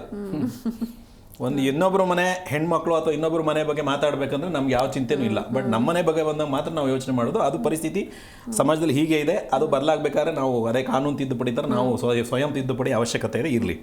ಆ ಕಂಪ್ಲೇಂಟ್ಸ್ ಕೊಡೋದೇ ಕಡಿಮೆ ಇದೆ, ಅದು ರೈಸ್ ಆಗಬೇಕು. ಆ ತಿಳುವಳಿಕೆ ಬರಬೇಕು. ಅಂದರೆ ಪೊಲೀಸ್ ಸ್ಟೇಷನ್ ಮತ್ತು ಕೋರ್ಟ್ಗೆ ಹೋಗೋದು ಒಂದು ಅಪರಾಧದ ರೀತಿಯಲ್ಲಿ ನಾವು ಇನ್ನೂ ಸಮಾಜದಲ್ಲಿ ಯೋಚನೆ ಮಾಡ್ಕೊಂಡೇ ಇದ್ದೀವಿ. ಇದಕ್ಕಾಗಿ ಪೊಲೀಸ್ ಇಲಾಖೆಯವರು ನಾವು ಜನಸ್ನೇಹಿ ಪೊಲೀಸ್ ಆಗ್ತೀವಿ, ತುಂಬ ಅವರು ಕಾರ್ಯಕ್ರಮಗಳು ಪ್ರಯತ್ನಗಳು ಮಾಡ್ತಾನೆ ಇದ್ದಾರೆ. ಬಟ್ ಇನ್ನೂ ಅವ್ರ ಮೇಲೆ ನಮ್ಗೆ ನಂಬಿಕೆ ಇಲ್ಲ. ನೋಡಿ ಮೇಡಮ್, ಯಾರಾದರೂ ಒಬ್ಬರು ಹೊರಗಡೆ ನಿಂತಿರೋರು ನೀವು ಹೋಗಿ ಕೇಳಿ, ಸಮಾಜದ ಜನರಲ್ ಪೀಪಲ್ ನಾವು ಹೋಗಿ ಮಾತಾಡಿದರೆ ಪೊಲೀಸರ ಬಗ್ಗೆ ಅವ್ರ ಅಭಿಪ್ರಾಯ ಏನಿರ್ತದೆ? Negative thoughts. But it is not like that. ಯಾಕೆ ಸ್ವಯಂ ಅನುಭವ ನಾವು ಹೇಳೋದಾದ್ರೆ ಆ ಥರ ಅಲ್ಲಿಲ್ಲ. ಇರ್ಬೋದು 1%, 2% ಇರ್ಬೋದೇನೋ, ಬಟ್ ಅದೇನು ದೊಡ್ಡದಾಗಿ ವ್ಯಾಪಕವಾಗಿ ಎಲ್ಲ ಕಡೆ ಇಲ್ಲ. ಅದು ನಾವು ಮಾಡಬೇಕಾಗಿದೆ. ಇನ್ನೂ ಜನಸ್ನೇಹಿ ಆಗಬೇಕಾಗಿದೆ ಪೊಲೀಸವರು. ಈ ವ್ಯವಸ್ಥೆಗಳು ಇನ್ನೂ ಜನರ ಹತ್ರ ಹೋಗ್ಬೇಕಿದೆ. ಆವಾಗ ನಾವೇನಾದರೂ ಮಕ್ಕಳನ್ನ ರಕ್ಷಣೆ ಮಾಡ್ಕೋಬೋದು. ಮೊದಲನೇದಾಗಿ ನಮಗೆ ಮೊಬೈಲ್ ಬಳಸೋಕೆ ಗೊತ್ತಿರಬೇಕು ಪೇರೆಂಟ್ಸ್ಗೆ. ಈ ಮೊಬೈಲನ್ನು ನಾನು ನನ್ನ ಮಗು ಕೊಡಿಸ್ತಾ ಇದ್ರೆ ಅವ್ರ ಹತ್ರ 7,000 8,000 ಇರುತ್ತೆ, ಮಗುಗೆ 20,000 25,000 ಮೊಬೈಲ್ ಕೊಟ್ಟಿರ್ತಾರೆ. ಈ ನಾನು ಮೊಬೈಲ್ ಕೊಡಿಸ್ತಾ ಇದೀನಲ್ಲ, ಅವ್ರು ಹೆಂಗ್ ಬಳಸ್ತಾ ಇದ್ದಾರೆ? ಪೇರೆಂಟಿಂಗ್ ಕಂಟ್ರೋಲ್ ಇರಬೇಕು. ಯಾಕಂದ್ರೆ ಇವಾಗ ಎಲ್ಲ ಆಪ್ಷನ್ಸ್ ಇದೆ, ಎಲ್ಲ ಆಪ್ಷನ್ಸ್ ಇದೆ ಮೇಡಮ್. ಆ ಆಪ್ಷನ್ ಅನ್ನು ದಾಟುವ ಆಪ್ಷನ್ ಕೂಡ ಮಕ್ಕಳು ಗೊತ್ತಿದೆ, ಅವ್ರಿಗೆ ಗೊತ್ತಿದೆ. ಅದೇ ಸಮಸ್ಯೆ. ಯಾಕೆಂದ್ರೆ ನಮ್ಗೆ ಮೊಬೈಲ್ ನಾಲೆಡ್ಜ್ ಇಲ್ಲ, ಬಟ್ ಅವ್ರಿಗೆ ಈಗ ನೋಡಿ ಈ ತಳಿಗಳು, ಇವ್ರು ಜೆನ್ಜಿ ತಳಿಗಳು ಏನೋ ಹೇಳ್ತಾರೆ, ಹೊಸ ತಳಿಗಳು, ಆ ತಳಿ ಇವರು. ನಾವೆಲ್ಲಿ ಮೇಡಮ್, ನಾವೆಲ್ಲ ಎಲ್ಲೋ ಇದೀವಿ, ಓಲ್ಡ್ ಜನರೇಷನ್ ಇದರಲ್ಲಿ 90s ಹೇಳ್ಕೊಡ್ತಾರೆ ಬೇಕಾದ್ರೆ ಅವ್ರಿಗೆ, ಹಂಗೆ ಯೂಸ್ ಮಾಡು ಹಂಗೆ ಯೂಸ್ ಮಾಡು. ಖಂಡಿತ. ಹಾಗಿರುವಾಗ ಅಂದ್ರೆ ನಾವು ಸ್ವಲ್ಪ ಎಚ್ಚರಿಕೆಯಿಂದ ಅದನ್ನ ಮಾನಿಟರಿಂಗ್ ಮಾಡಬೇಕು. ಮಕ್ಕಳನ್ನ ನಾವು ಮಾನಿಟರಿಂಗ್ ಮಾಡಲಿಲ್ಲ ಅಂತಂದ್ರೆ ಖಂಡಿತ, ನಾನು ಅವ್ರು ತಪ್ಪು ಮಾಡ್ತಾರೆ ಅಂತ ಹೇಳ್ತಿಲ್ಲ, ಅವರು ತೊಂದರೆಗೆ ಸಿಕ್ಕಾಕೋತಾರೆ. ನಾವಾಗಿ ನಾವು ಅವರನ್ನ ತೊಂದರೆ ಒಳಗಡೆ ಕಳಿಸಿದಂತೆ ಆಗುತ್ತೆ.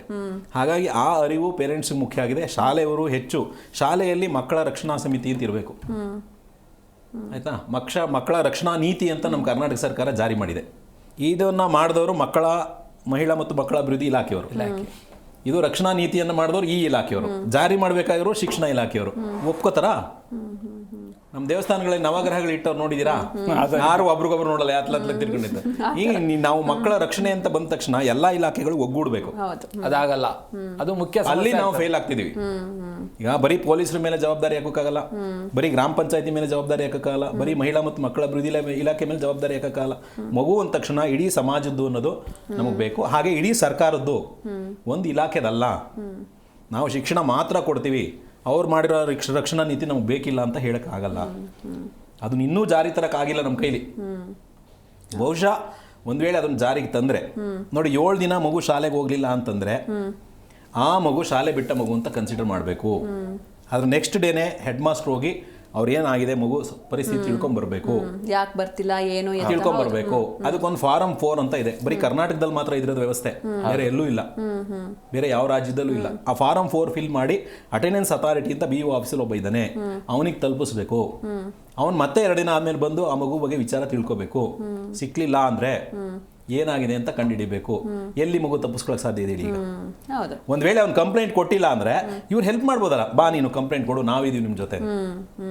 ವ್ಯವಸ್ಥೆ ಇದೆ, ಬಟ್ ಜಾರಿ ಮಾಡ್ತೀವಾ, ಫಾಲೋ ಮಾಡ್ತೀವಾ? ಇಲ್ಲ. ಎಕ್ಸಿಕ್ಯೂಟಿವ್ ಬಾಡಿ ಫೇಲ್ ಆಗ್ತಾ ಇದೆ, ಅದು ದೊಡ್ಡ ಸಮಸ್ಯೆ ಇದೆ. ಅಟೆಂಡೆನ್ಸ್ ಅಥಾರಿಟಿ ಇದಾರ ಅಂದ್ರೆ ಎಗೇನ್ ಅಲ್ಲಿ ಸೌಕರ್ಯ ಇಲ್ಲ, ಅಲ್ಲಿ ಜನ ಇಲ್ಲ. ಯಾರೋ ಒಬ್ಬ ಈ ಸಬ್ಜೆಕ್ಟ್ ಇನ್ಸ್ಪೆಕ್ಟರ್ ಇರ್ತಾನೆ, ಅವನೇ ಅಟೆಂಡೆನ್ಸ್ ಅಥಾರಿಟಿ. ಅವ್ನು ಅದು ಮಾಡಬೇಕು, ಇದು ಮಾಡಬೇಕು, ಇದು ಮಾಡಬೇಕು. ಎಗೇನ್ ಅವ್ನು 3 ಜವಾಬ್ದಾರಿಲಿ ಅವ್ನಿಗೆ ಯಾವ್ದು ಮೇನ್ ಇದೆ, ಫಸ್ಟ್ ಯಾವ್ದು ಸಿಕ್ಕಿದೆ ಅದು ಮಾಡ್ತಾನೆ. ನಾನು CWC ಮೆಂಬರ್ ಕೆಲಸ ಮಾಡ್ತೀನಿ. ನನ್ನೇ ಮಕ್ಕಳ ರಕ್ಷಣಾ ಘಟಕದ ಅಧ್ಯಕ್ಷ ಆಗು, ಇಲ್ಲಿ ಸೂಪರ್ವೈಸರ್ ಆಗು ಅಂತಂದ್ರೆ ನಾನು ಪ್ರಯಾರಿಟಿ ಯಾವ್ದು ಕೊಡ್ತೀನೋ ಅದಷ್ಟೇ ನಡೆಯುತ್ತೆ. ಇದು ಇಲ್ಲಿ ಪ್ರಶ್ನೆಯಾಗಿ ಉಟ್ಕೊಳ್ಳುತ್ತೆ. ಹಾಗಾಗಿ ಸರ್ಕಾರ ಸಿಬ್ಬಂದಿಗಳನ್ನ ತಗೊಳ್ಬೇಕು, ಮತ್ತೆ ಕರೆಕ್ಟಾಗಿ ಜವಾಬ್ದಾರಿಯನ್ನ ಅವ್ರ ಮೇಲೆ ಹಾಕಬೇಕು. ಜವಾಬ್ದಾರಿ ಜಾರಿಗೆ ಬರ್ತಕ್ಕಂತೆ ನೋಡ್ಕೋಬೇಕಾಗುತ್ತೆ. ಎಷ್ಟು ವ್ಯವಸ್ಥೆ ಇದೆ ನೋಡಿ. ಒಂದು ಗ್ರಾಮದಿಂದ ಮಗು ಹೊರಗಡೆ ಹೋಗ್ಬೇಕಾದ್ರೆ, ಫ್ಯಾಮಿಲಿ ಹೋಗ್ಬೇಕಾದ್ರೆ ಅವ್ರ ಐಡೆಂಟಿ ಕಾರ್ಡ್ ತಗೋಬೇಕು, ಗ್ರಾಮ ಪಂಚಾಯತಿಲಿ ಇರಬೇಕು. ನನ್ನ ಗ್ರಾಮ ಪಂಚಾಯತಿ ವ್ಯಾಪ್ತಿಯಲ್ಲಿ ಇಷ್ಟು 1000 ಮಕ್ಕಳಿದ್ದಾರೆ ಅಂತ ಅವ್ರ ಹತ್ರ ಇರಬೇಕು. ಇದೆಯಾ? ಈ ಗ್ರಾಮ ಪಂಚಾಯತಿಯವ್ರು ಕೇಳಿದ್ರೆ ಅವ್ರು ಅವಾಗ ಆರೋಗ್ಯ ಇಲಾಖೆಯವ್ರಿಗೆ ಫೋನ್ ಮಾಡ್ತಾರೆ, ಅಂಗನವಾಡಿಯವ್ರಿಗೆ ಫೋನ್ ಮಾಡ್ತಾರೆ, ಸ್ಕೂಲ್ ಅವ್ರಿಗೆ ಫೋನ್ ಮಾಡ್ತಾರೆ. ಒಬ್ಬೊಬ್ರು ಅವ್ರು ಒಂದೊಂದು ನಂಬರ್ ಕೊಡ್ತಾರೆ, ಇವ್ರು ಸೇರಿಸ್ಬಿಟ್ಟು ಇನ್ನೊಂದು ನಂಬರ್ ಕೊಡ್ತಾರೆ. ಎಲ್ಲಾ ವ್ಯವಸ್ಥೆನೂ ನಮ್ಮಲ್ಲಿ ಇದೆ, ಎಕ್ಸಿಕ್ಯೂಷನ್ ಫೇಲ್ ಆಗ್ತಾ ಇದೆ, ಅದು ಸಮಸ್ಯೆ ಇದೆ. ಈ ಬಾಲನ್ಯಾಯಗಳು ಎಚ್ಚೆತ್ಕೋಬೇಕು. ಹೌದು, ಈ ಬಾಲನ್ಯಾಯ ಕಾಯ್ದೆ ಏನಿದೆ 2015, ಇದನ್ನು ನಮ್ಮ ದೇಶದಲ್ಲಿ ಅತ್ಯಂತ ಪರಿಣಾಮಕಾರಿಯಾಗಿ ಜಾರಿಯಾಗಿರ್ತಕ್ಕಂಥದ್ದು ಕರ್ನಾಟಕದಲ್ಲಿ. ಹಂಗಂತ ಹೇಳಿ ಪರವಾಗಿಲ್ಲ ಅಂತ ಹೇಳ್ಬಿಟ್ರೆ ನಾವು, ಇದು ಅತ್ಯುತ್ತಮ ಆಗಬೇಕು.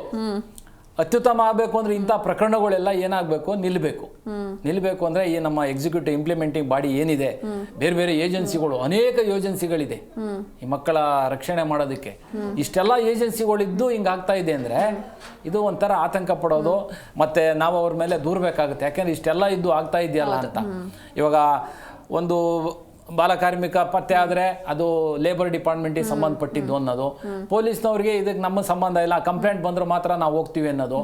ಅಂದರೆ ಮಕ್ಕಳನ್ನ ಸುರಕ್ಷಿತ ವಾತಾವರಣ ಕಲ್ಪಿಸೋ ನಿಟ್ಟಿನಲ್ಲಿ ಅವರು ಕ್ರಮ ವಹಿಸಬೇಕು. ಯಾರು ನಮ್ಮ ಮಹಿಳಾ ಮತ್ತು ಮಕ್ಕಳ ಇಲಾಖೆ, ಪೊಲೀಸ್ ಇಲಾಖೆಯ ಸಹಯೋಗದೊಂದಿಗೆ ಅಂತ ವಾತಾವರಣವನ್ನು ಸೃಷ್ಟಿ ಮಾಡಬೇಕು. ಮೊನ್ನೆ ನಮ್ಮ ಚೈಲ್ಡ್ ರೈಟ್ಸ್ ಕಮಿಷನ್ ಅವರು ಒಂದು ಅಧ್ಯಯನ ಮಾಡಿದ್ರು. ಐಸ್ಯಾಕ್ ಅಂತ ಇಂಡಿಯನ್ ಸೋಷಿಯಲ್ ಎಕನಾಮಿಕ್ ಚೇಂಜ್ ಅಂತ ಒಂದು ಸಂಸ್ಥೆ ಇದೆ.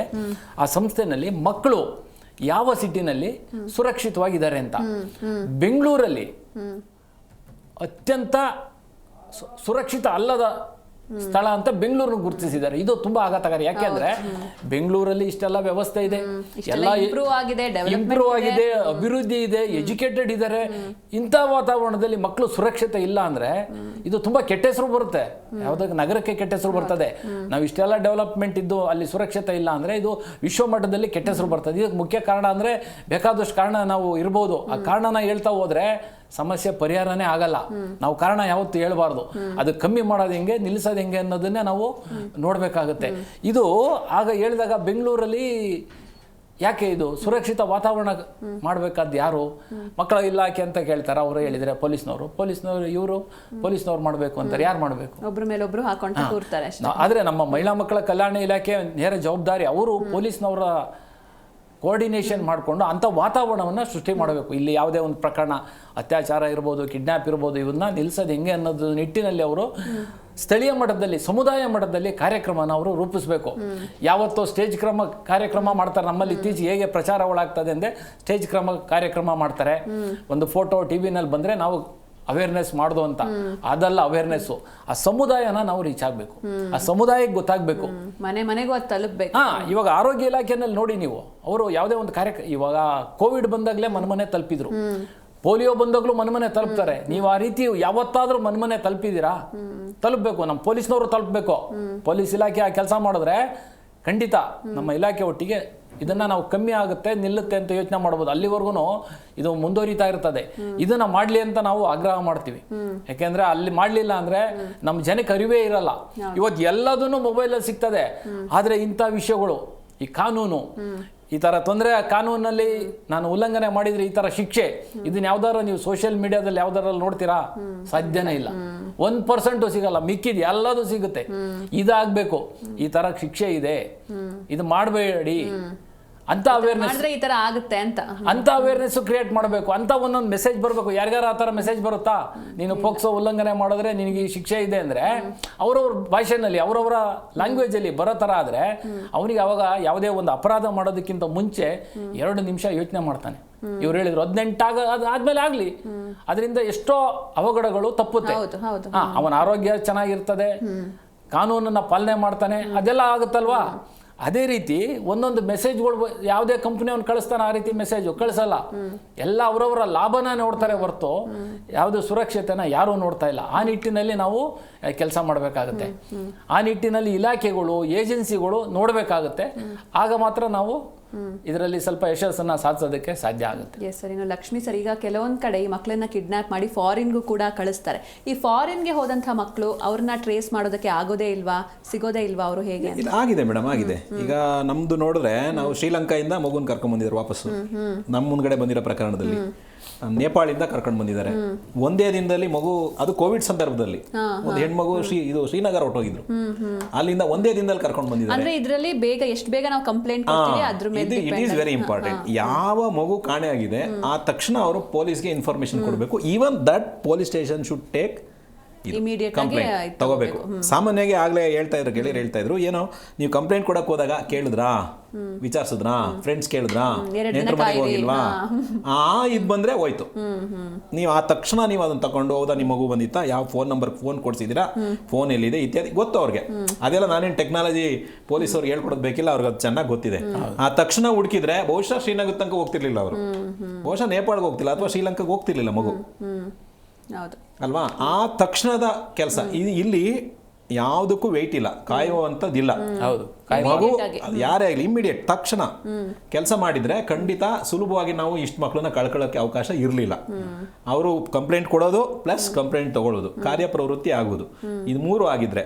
ಮತ್ತು ಇನ್ನೊಂದು ಏನಂದ್ರೆ, ನಮಗೆ ಭಾಳ ಮುಖ್ಯವಾಗಿ ಈಗ ನಾವೊಂದು 20-25 ವರ್ಷದಿಂದ ಇದೇ ಕ್ಷೇತ್ರದಲ್ಲಿ ಕೆಲಸ ಮಾಡ್ತಾ ನಾವೇನು ಬದಲಾವಣೆ ನೋಡಕ್ ಸಾಧ್ಯನೇ ಆಗ್ಲಿಲ್ವೇನೋ ಅಂತ ಒಂದು ಪ್ರಶ್ನೆ ಬಂದ್ಬಿಡುತ್ತೆ.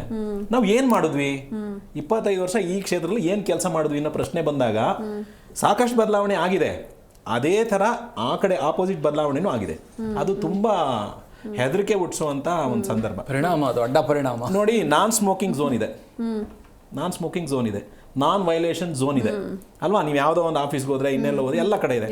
ನೋಡಿ, ಮಕ್ಕಳು ಎಲ್ಲಿ ಸುರಕ್ಷಿತವಾಗಿದ್ದಾರೆ ಅಂತ ನಾವೇನಾದ್ರು ಪ್ರಶ್ನೆ ಹಾಕೊಂಡ್ರೆ, ಕುಟುಂಬದ ಜೊತೆಗೆ ಅವ್ರ ಸ್ವಂತ ಕುಟುಂಬ, ತಂದೆ ತಾಯಿರೋ ಕುಟುಂಬದಿಂದ ಶುರು ಮಾಡ್ಕೊಂಡ್ರೆ ಬಹುಶಃ ಅವ್ರು 18 ಕಂಪ್ಲೀಟ್ ಆಗೋವರೆಗೆ ಎಲ್ಲೂ ಜಾಗನೇ ಸಿಕ್ಕಲ್ಲ. ಆಯ್ತಾ? ಪೋಕ್ಸೋ ಪ್ರಕರಣಗಳನ್ನ ಗಮನಿಸಿದ್ರೆ ತಲೆ ಸಿಡಿದ್ಬಿಡುತ್ತೆ. ತಂದೆನೇ ತೊಂದರೆ ಕೊಟ್ಟಿರ್ತಾನೆ, ಅಣ್ಣನೇ ತೊಂದರೆ ಕೊಟ್ಟಿರ್ತಾನೆ, ತಮ್ಮನೇ ತಾಪತ್ರೆ ಮಾಡಿರ್ತಾನೆ, ಸಂಬಂಧಿಕರೇ ಇದು ಮಾಡೋದು. ಅಲ್ಲ, ಆಲ್ಮೋಸ್ಟ್ ಪೋಕ್ಸೋ ಪ್ರಕರಣಗಳಲ್ಲಿ 98 ಭಾಗ ಗೊತ್ತಿರೋರಿಂದಾನೇ ಆಗೋದು, ಮನೆ ಅಕ್ಕಪಕ್ಕ ಗೊತ್ತಿರೋರಿಂದಾನೇ ಆಗೋದು. 1-2 ಪ್ರಕರಣಗಳು ಬೇರೆ ಯಾರೋ ಗೊತ್ತಿಲ್ಲದವರಿಂದ ನಡೆಯುವಂಥದ್ದು. ಹಾಗಾದ್ರೆ ಎಲ್ಲಿದೆ ಸುರಕ್ಷಿತ ಪ್ರದೇಶ? ಶಾಲೆನ ಸುರಕ್ಷಿತ ಅನ್ಕೋತೀವ? ಇಲ್ಲ, ಸಾಧ್ಯನೇ ಇಲ್ಲ, ಅಲ್ಲಿ ಆಗದೇ ಇಲ್ಲ. ಅಲ್ಲೂ ಬೇಕಾದಷ್ಟು ಪ್ರಕರಣಗಳು ನಾವು ನೋಡ್ತಾ ಇದ್ದೀವಿ ಬೇರೆ ಬೇರೆ ರೀತಿಯಲ್ಲಿ. ಅಲ್ಲಿ ಶಾಲೆಯಲ್ಲಿ ನಡೆಯುವ ದೌರ್ಜನ್ಯಗಳು ಹೀಗೆ ಅಂತ ಹೇಳಕ್ ಸಾಧ್ಯನೇ ಇಲ್ಲ. ಅದು ಲೈಂಗಿಕವಾಗಿರ್ಬೋದು, ಮಾನಸಿಕವಾಗಿರ್ಬೋದು, ದೈಹಿಕ, ಬೇರೆ ಬೇರೆ ರೀತಿಯಲ್ಲಿ. ಆಮೇಲೆ ಸಮಸ್ಯೆ ಇನ್ನೊಂದು ಏನಾಗ್ಬಿಡುತ್ತೆ, ಶಾಲೆ ಅಂದ ತಕ್ಷಣ ನಮ್ಮ ಇಲಾಖೆ ಏನ್ ಮಾಡ್ತದೆ, ಸರ್ಕಾರಿ ಶಾಲೆಯನ್ನ ಗಮನಿಸುವಷ್ಟು ಇನ್ನಿತರ ಶಾಲೆಗಳ ಬಗ್ಗೆ ಗಮನ ಕೊಡಲ್ಲ. ಅವ್ರು ರಿಜಿಸ್ಟರ್ ಮಾಡ್ಕೊಂಡ್ರ ಬಿಟ್ರ ಮುಗಿತು, ಅವ್ರು ಏನ್ ಮಾಡ್ಕೋಬಹುದು. ಈವನ್ ಟೀಚರ್ಸ್ ಟ್ರೈನಿಂಗ್ ಅವ್ರನ್ನ ಕರೆಯಲ್ಲ. ನೀವು ನಂಬ್ತೀರಾ? ಇದು ಇವತ್ತು ಕೂಡ ಪ್ರೈವೇಟ್ ಅವ್ರನ್ನ ಕರೆಯಲ್ಲ. ಮತ್ತೆ ಅವ್ರು ಏನ್ ಮಾಡ್ಕೊಂಡ್ ಬಂದಿದ್ರೆ ಗೊತ್ತಿಲ್ಲ. ಕಾನೂನಲ್ಲಿ ಇದೆ, ಅವರು B.Ed ಮಾಡಿರ್ಬೇಕು, D.Ed ಮಾಡಿರ್ಬೇಕು ಅಂತ ಇವ್ರು ಲೆಕ್ಕಾಚಾರಕ್ಕೆ ಇರ್ಬೋದೇನೋ ವೈಟ್ ಪೇಪರ್ ಮೇಲೆ. ಬಟ್ ನೀವು ಶಾಲೆಯಲ್ಲಿ ಹೋಗಿ ನೋಡುವಾಗ, ಆಮೇಲೆ ನಮ್ಮ ಪೇರೆಂಟ್ಸ್ಗೆ ಅದೇ ಶಾಲೆ ಇಷ್ಟ ಆಗ್ತಿದೆ, ಅದು ಇನ್ನೊಂದು ಕಡೆ, ಅದಿನ್ನೊಂದು ದುರಂತ. ಈ ಕಡೆ ಸರ್ಕಾರ ಕೋಟ್ಯಾಂತರ ರೂಪಾಯಿ ಖರ್ಚು ಮಾಡುತ್ತೆ, ಈ ಕಡೆ ಪೇರೆಂಟ್ಸ್ ಸ್ವತಃ ಅವ್ರು ಕೋಟ್ಯಾಂತರ ರೂಪಾಯಿ ಖರ್ಚು ಮಾಡ್ತಾ ಇದ್ದಾರೆ ಪ್ಯಾರಲಲ್ ಆಗಿ. ಬಟ್ ರಿಸಲ್ಟ್ ಏನು? ಸುರಕ್ಷಿತವಾದ ಪ್ರದೇಶ ಇಲ್ಲ. ನಾನು ಸರ್ಕಾರಕ್ಕೆ ಅಥವಾ ಇವತ್ತು ಈ ಕಾರ್ಯಕ್ರಮದ ಮುಖಾಂತರ ಒಂದು ಒತ್ತಾಯ, ಸಮಾಜಕ್ಕೆ ಒಂದು ಒತ್ತಾಯ ಮಾಡಕ್ಕೆ ಬಯಸೋದೇನಂತಂದ್ರೆ, ನಿಮ್ಮ ಗ್ರಾಮವನ್ನು, ನಿಮ್ಮ ಊರನ್ನು, ನಿಮ್ಮ ಶಾಲೆಯನ್ನು ಇದು ಚೈಲ್ಡ್ ಸೇಫ್ಟಿ ಝೋನ್ ಮಾಡಿ. ಇದು ಇಲ್ಲಿ ಮಗು ಬಂದ್ರೆ ಸುರಕ್ಷಿತವಾಗಿರುತ್ತೆ, ಆ ಮಗು ಯಾವುದೇ ಭಯ ಇಲ್ಲದೇನೆ ಇಲ್ಲಿ ಕಾಲ ಕಳಿಬಹುದು, ಇಲ್ಲಿ ಇರಬಹುದು ಅಂತ ಒಂದು ಪ್ರದೇಶವನ್ನು ಉಂಟು ಮಾಡಿ. ಬೆಂಗಳೂರಿಗೆ ಅವ್ರು ಹೇಳ್ತಿದ್ರು ಯಾವುದೋ ಒಂದು ಅಂಕಿಅಂಶಗಳನ್ನ ಇಟ್ಕೊಂಡು ಬೆಂಗಳೂರಲ್ಲಿ ಹುಟ್ಟಿದ ಮಗು ಎಷ್ಟು ವರ್ಷ ಬದುಕುತ್ತೆ ಇನ್ನೊಂದು ಇತ್ಯಾದಿ ಅವ್ರೇನೋ ಬೇರೆ ಇವುಗಳನ್ನ ಇಟ್ಕೊಂಡು ಸೂಚ್ಯಾಂಕಗಳನ್ನ ಇಟ್ಕೊಂಡು ಮಾಡಿದ್ದಾರೆ. ಅದ್ರ ಪ್ರಕಾರ ಅವ್ರು ಹೇಳ್ತಾರೆ ಮಂಡ್ಯ ಸೇಫ್ ಅಂತ. ಬಟ್ ಮಂಡ್ಯದಲ್ಲೇ ಏನೋ ಭ್ರೂಣ ಹತ್ಯೆ ಆಗಿದ್ದು ಮಂಡ್ಯದಲ್ಲೇ ಕೇಸು 6 ತಿಂಗಳಿಂದ ನಡೀತಾ ಇದೆ. ನಮಗೆಲ್ಲ ಪ್ರಕರಣಗಳ ಮೇಲೆ ಅವ್ರು ಇದು ಮಾಡಿದ್ದಾರೆ, ಅವ್ರು ಬೇರೆ ಬೇರೆ ಪ್ರಕರಣಗಳನ್ನ ಮಾಡಿದ್ರೆ ಬೆಂಗಳೂರಿನ ಸಂಖ್ಯೆಗೆ ಆಧಾರವಾಗಿ ಬೆಂಗಳೂರಲ್ಲಿ ಕಂಪ್ಲೇಂಟ್ಸ್ ರೇಸ್ ಆಗಿರುತ್ತೆ. ಅಲ್ಲಿನ ಜನಸಂಖ್ಯೆ ಮತ್ತು ಅಲ್ಲಿನ ಆ ಜನರ ಮನಸ್ಥಿತಿ ಆಧಾರವಾಗಿ ಅಲ್ಲಿ ಕಂಪ್ಲೇಂಟ್ ರೇಸ್ ಆಗಿರುತ್ತೆ. ಇರಲಿ, ಅದನ್ನ ಒಪ್ಕೊಳ್ಳೋಣ ಒಂದ್ ಕಡೆ. ಹಾಗಾದ್ರೆ ಬೆಂಗಳೂರನ್ನ ಸೇಫ್ ಮಾಡೋದು ಹೇಗೆ, ಚೈಲ್ಡ್ ಸೇಫ್ ಮಾಡೋದು ಹೇಗೆ ಯೋಚನೆ ಮಾಡಿ. ಸರ್ಕಾರ ಕರೀಲಿ, ಒಂದಷ್ಟು ಜನನ ಕರೆದು ಮಾತಾಡ್ಲಿ. ಅದಕ್ಕೋಸ್ಕರ ಕೆಲಸ ಮಾಡ್ತಿರ್ತಕ್ಕಂಥ ಜನ ಇದ್ದಾರೆ, ಅವ್ರನ್ನ ಕರೆದು ಮಾತಾಡ್ಲಿ. ಅವ್ರೇನೋ ಒಂದಷ್ಟು ಸಲಹೆಗಳನ್ನ ಕೊಡ್ತಾರೆ, ಜಾರಿಗೆ ತರಕಾಗುವಂಥದ್ದೇ ಕೊಡ್ತಾರೆ, ಇಲ್ಲದೇ ಇರೋದೇನಿಲ್ಲ. ಅದನ್ನ ನಾವು ಪ್ರಯತ್ನ ಮಾಡೋಣ. ಯಾಕೆ ಸಾಧ್ಯ ಆಗಲ್ಲ? ಖಂಡಿತ ಸಾಧ್ಯ ಇದೆ. 1094 ಮಕ್ಕಳು ಎಲ್ಲಿದ್ದಾರೆ ಅಲ್ಲಿ ಅವರು ಸುರಕ್ಷಿತವಾಗಿರ್ಲಿ, ಮತ್ತೆ ವಾಪಸ್ ಅವ್ರ ಮನೆಗೆ ಬರುವಂತಾಗ್ಲಿ ಅಂತ ನಾನು ಯೋಚನೆ ಮಾಡ್ತೀನಿ. ಬಟ್ ಗೊತ್ತಿಲ್ಲ, ಈಗಾಗಲೇ 3 ವರ್ಷ ಅಂತ ನಾವು ಮಾತಾಡ್ತಿದೀವಿ.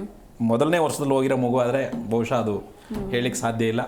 ಪಾಪ ಆ ತಂದೆ ತಾಯಿಗಳನ್ನ ಕಾಯ್ತಾನೆ ಇರ್ತಾರೆ.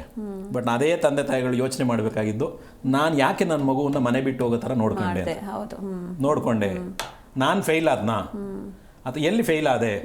ಪ್ರತಿಯೊಬ್ಬರು ಇದನ್ನ ಆತ್ಮವಿಮರ್ಶೆ ಮಾಡ್ಕೊಂಡ್ರೆ, ಎಲ್ಲಾ ಪೋಷಕರು ಈ ಥರದ್ದು ಒಂದು ಚರ್ಚೆ ಮಾಡ್ಕೊಂಡ್ರೆ ಅವರೇ ಸೇರ್ಲಿ ಮೇಡಮ್. ಈಗ ಸರ್ಕಾರಿ ಶಾಲೆಗೆ ಹೋದ್ರೆ SDMC ಅಂತ ಇರ್ತದೆ, ಅಲ್ಲಿ ಪೋಷಕರದೇ ರಾಜ್ಯಭಾರ, ಪೇರೆಂಟ್ಸ್ ಮೀಟಿಂಗ್ ಅವರೇ ಬಂದು ಸೇರ್ಲಿ, ಮಾತಾಡ್ಲಿ. ಈಗ ಬೇರೆ ಇತರೆ ಶಾಲೆಗೆ ಹೋದ್ರೆ ಅವರು ಪೇರೆಂಟ್ಸ್ ಮೀಟಿಂಗ್ ಅಂತ ಕರೀತಾರೆ.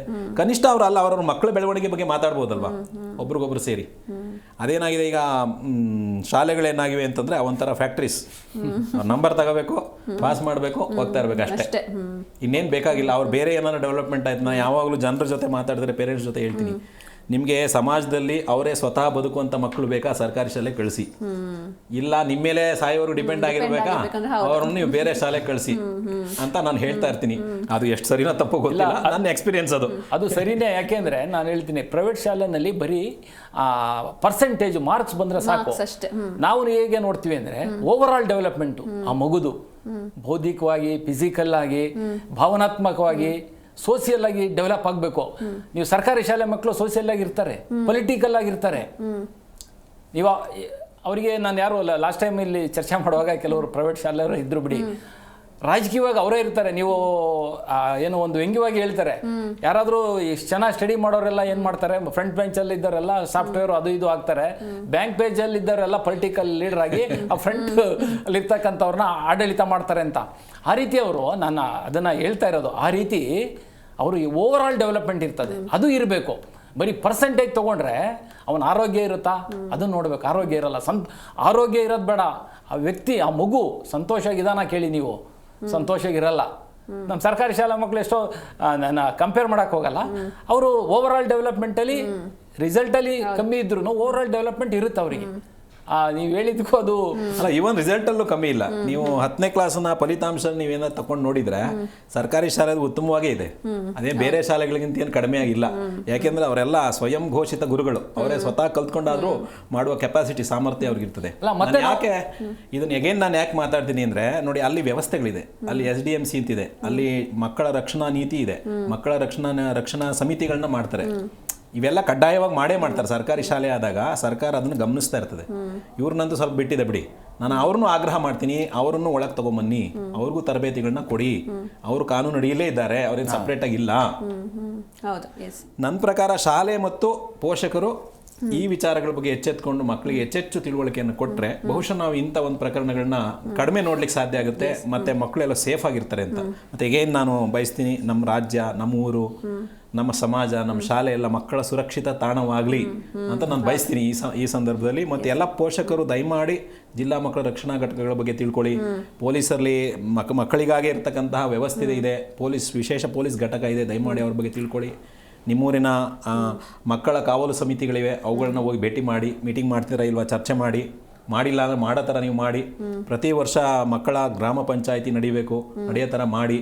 ಇವೆಲ್ಲ ನಡೆದ್ರೆ ಬಹುಶಃ ಮಕ್ಕಳು ನೋಡಿ, ಮಕ್ಕಳ ಭಾಗವಹಿಸುವಿಕೆ ಅಂತ ಹೇಳ್ತೀವಿ ನಾವು ಅನ್ಕೋತೀವಿ ಅವ್ರ ಆಟದಲ್ಲ ಮಾಡಿದ್ರೆ ಪಾಠ ಅಲ್ಲ. ಅವ್ರ ಅಭಿಪ್ರಾಯ ಹೇಳಕ್ ಅವಕಾಶ ಇರಬೇಕು, ಅವ್ರ ಅನಿಸಿಕೆ ಹೇಳಕ್ ಜಾಗ ಬೇಕು, ಪ್ರಶ್ನೆ ಕೇಳಕ್ ಜಾಗ ಬೇಕು, ಮಾತಾಡಕ್ ಬೇಕು.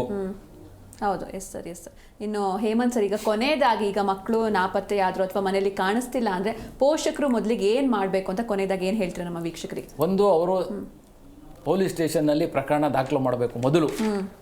ನಂತರ ಅವರು ಪೊಲೀಸ್ನವ್ರನ್ನ ಸಹಾಯ ತಗೊಂಡು, ಪೊಲೀಸ್ನವ್ರು ಮಾಡ್ತಾರೆ, ಅವ್ರ ಸಹಾಯ ತಗೊಂಡು ಆ ಮಗುವಿನ ಫೋಟೋ ಕೊಟ್ಟು ಪತ್ರಿಕಾ ಪ್ರಕಟಣೆ ಹೊಡಿಸಿ ಜಾಹೀರಾತು ಕೊಡ್ತಕ್ಕಂಥದ್ದು, ದೂರದರ್ಶನ ಪತ್ರಿಕಾ ಪ್ರಕಟಣೆ, ಆಮೇಲೆ ಆಕಾಶವಾಣಿನಲ್ಲಿ ಕೊಡೋದು. ಅದರ ನಂತರ ಅವರು ಸುಮ್ಮನಿರಬಾರ್ದು. ಮಗು ಎಲ್ಲೋಗಿರುತ್ತೆ, ಬಾಲಕರ ಬಾಲ ಮಂದಿರ ಈ ಥರ ಎಲ್ಲಿ ಮಕ್ಕಳು ಇರ್ತಾರೆ ಅಂಥ ಜಾಗನ ಭೇಟಿ ಮಾಡ್ಬೇಕು ಅವರು.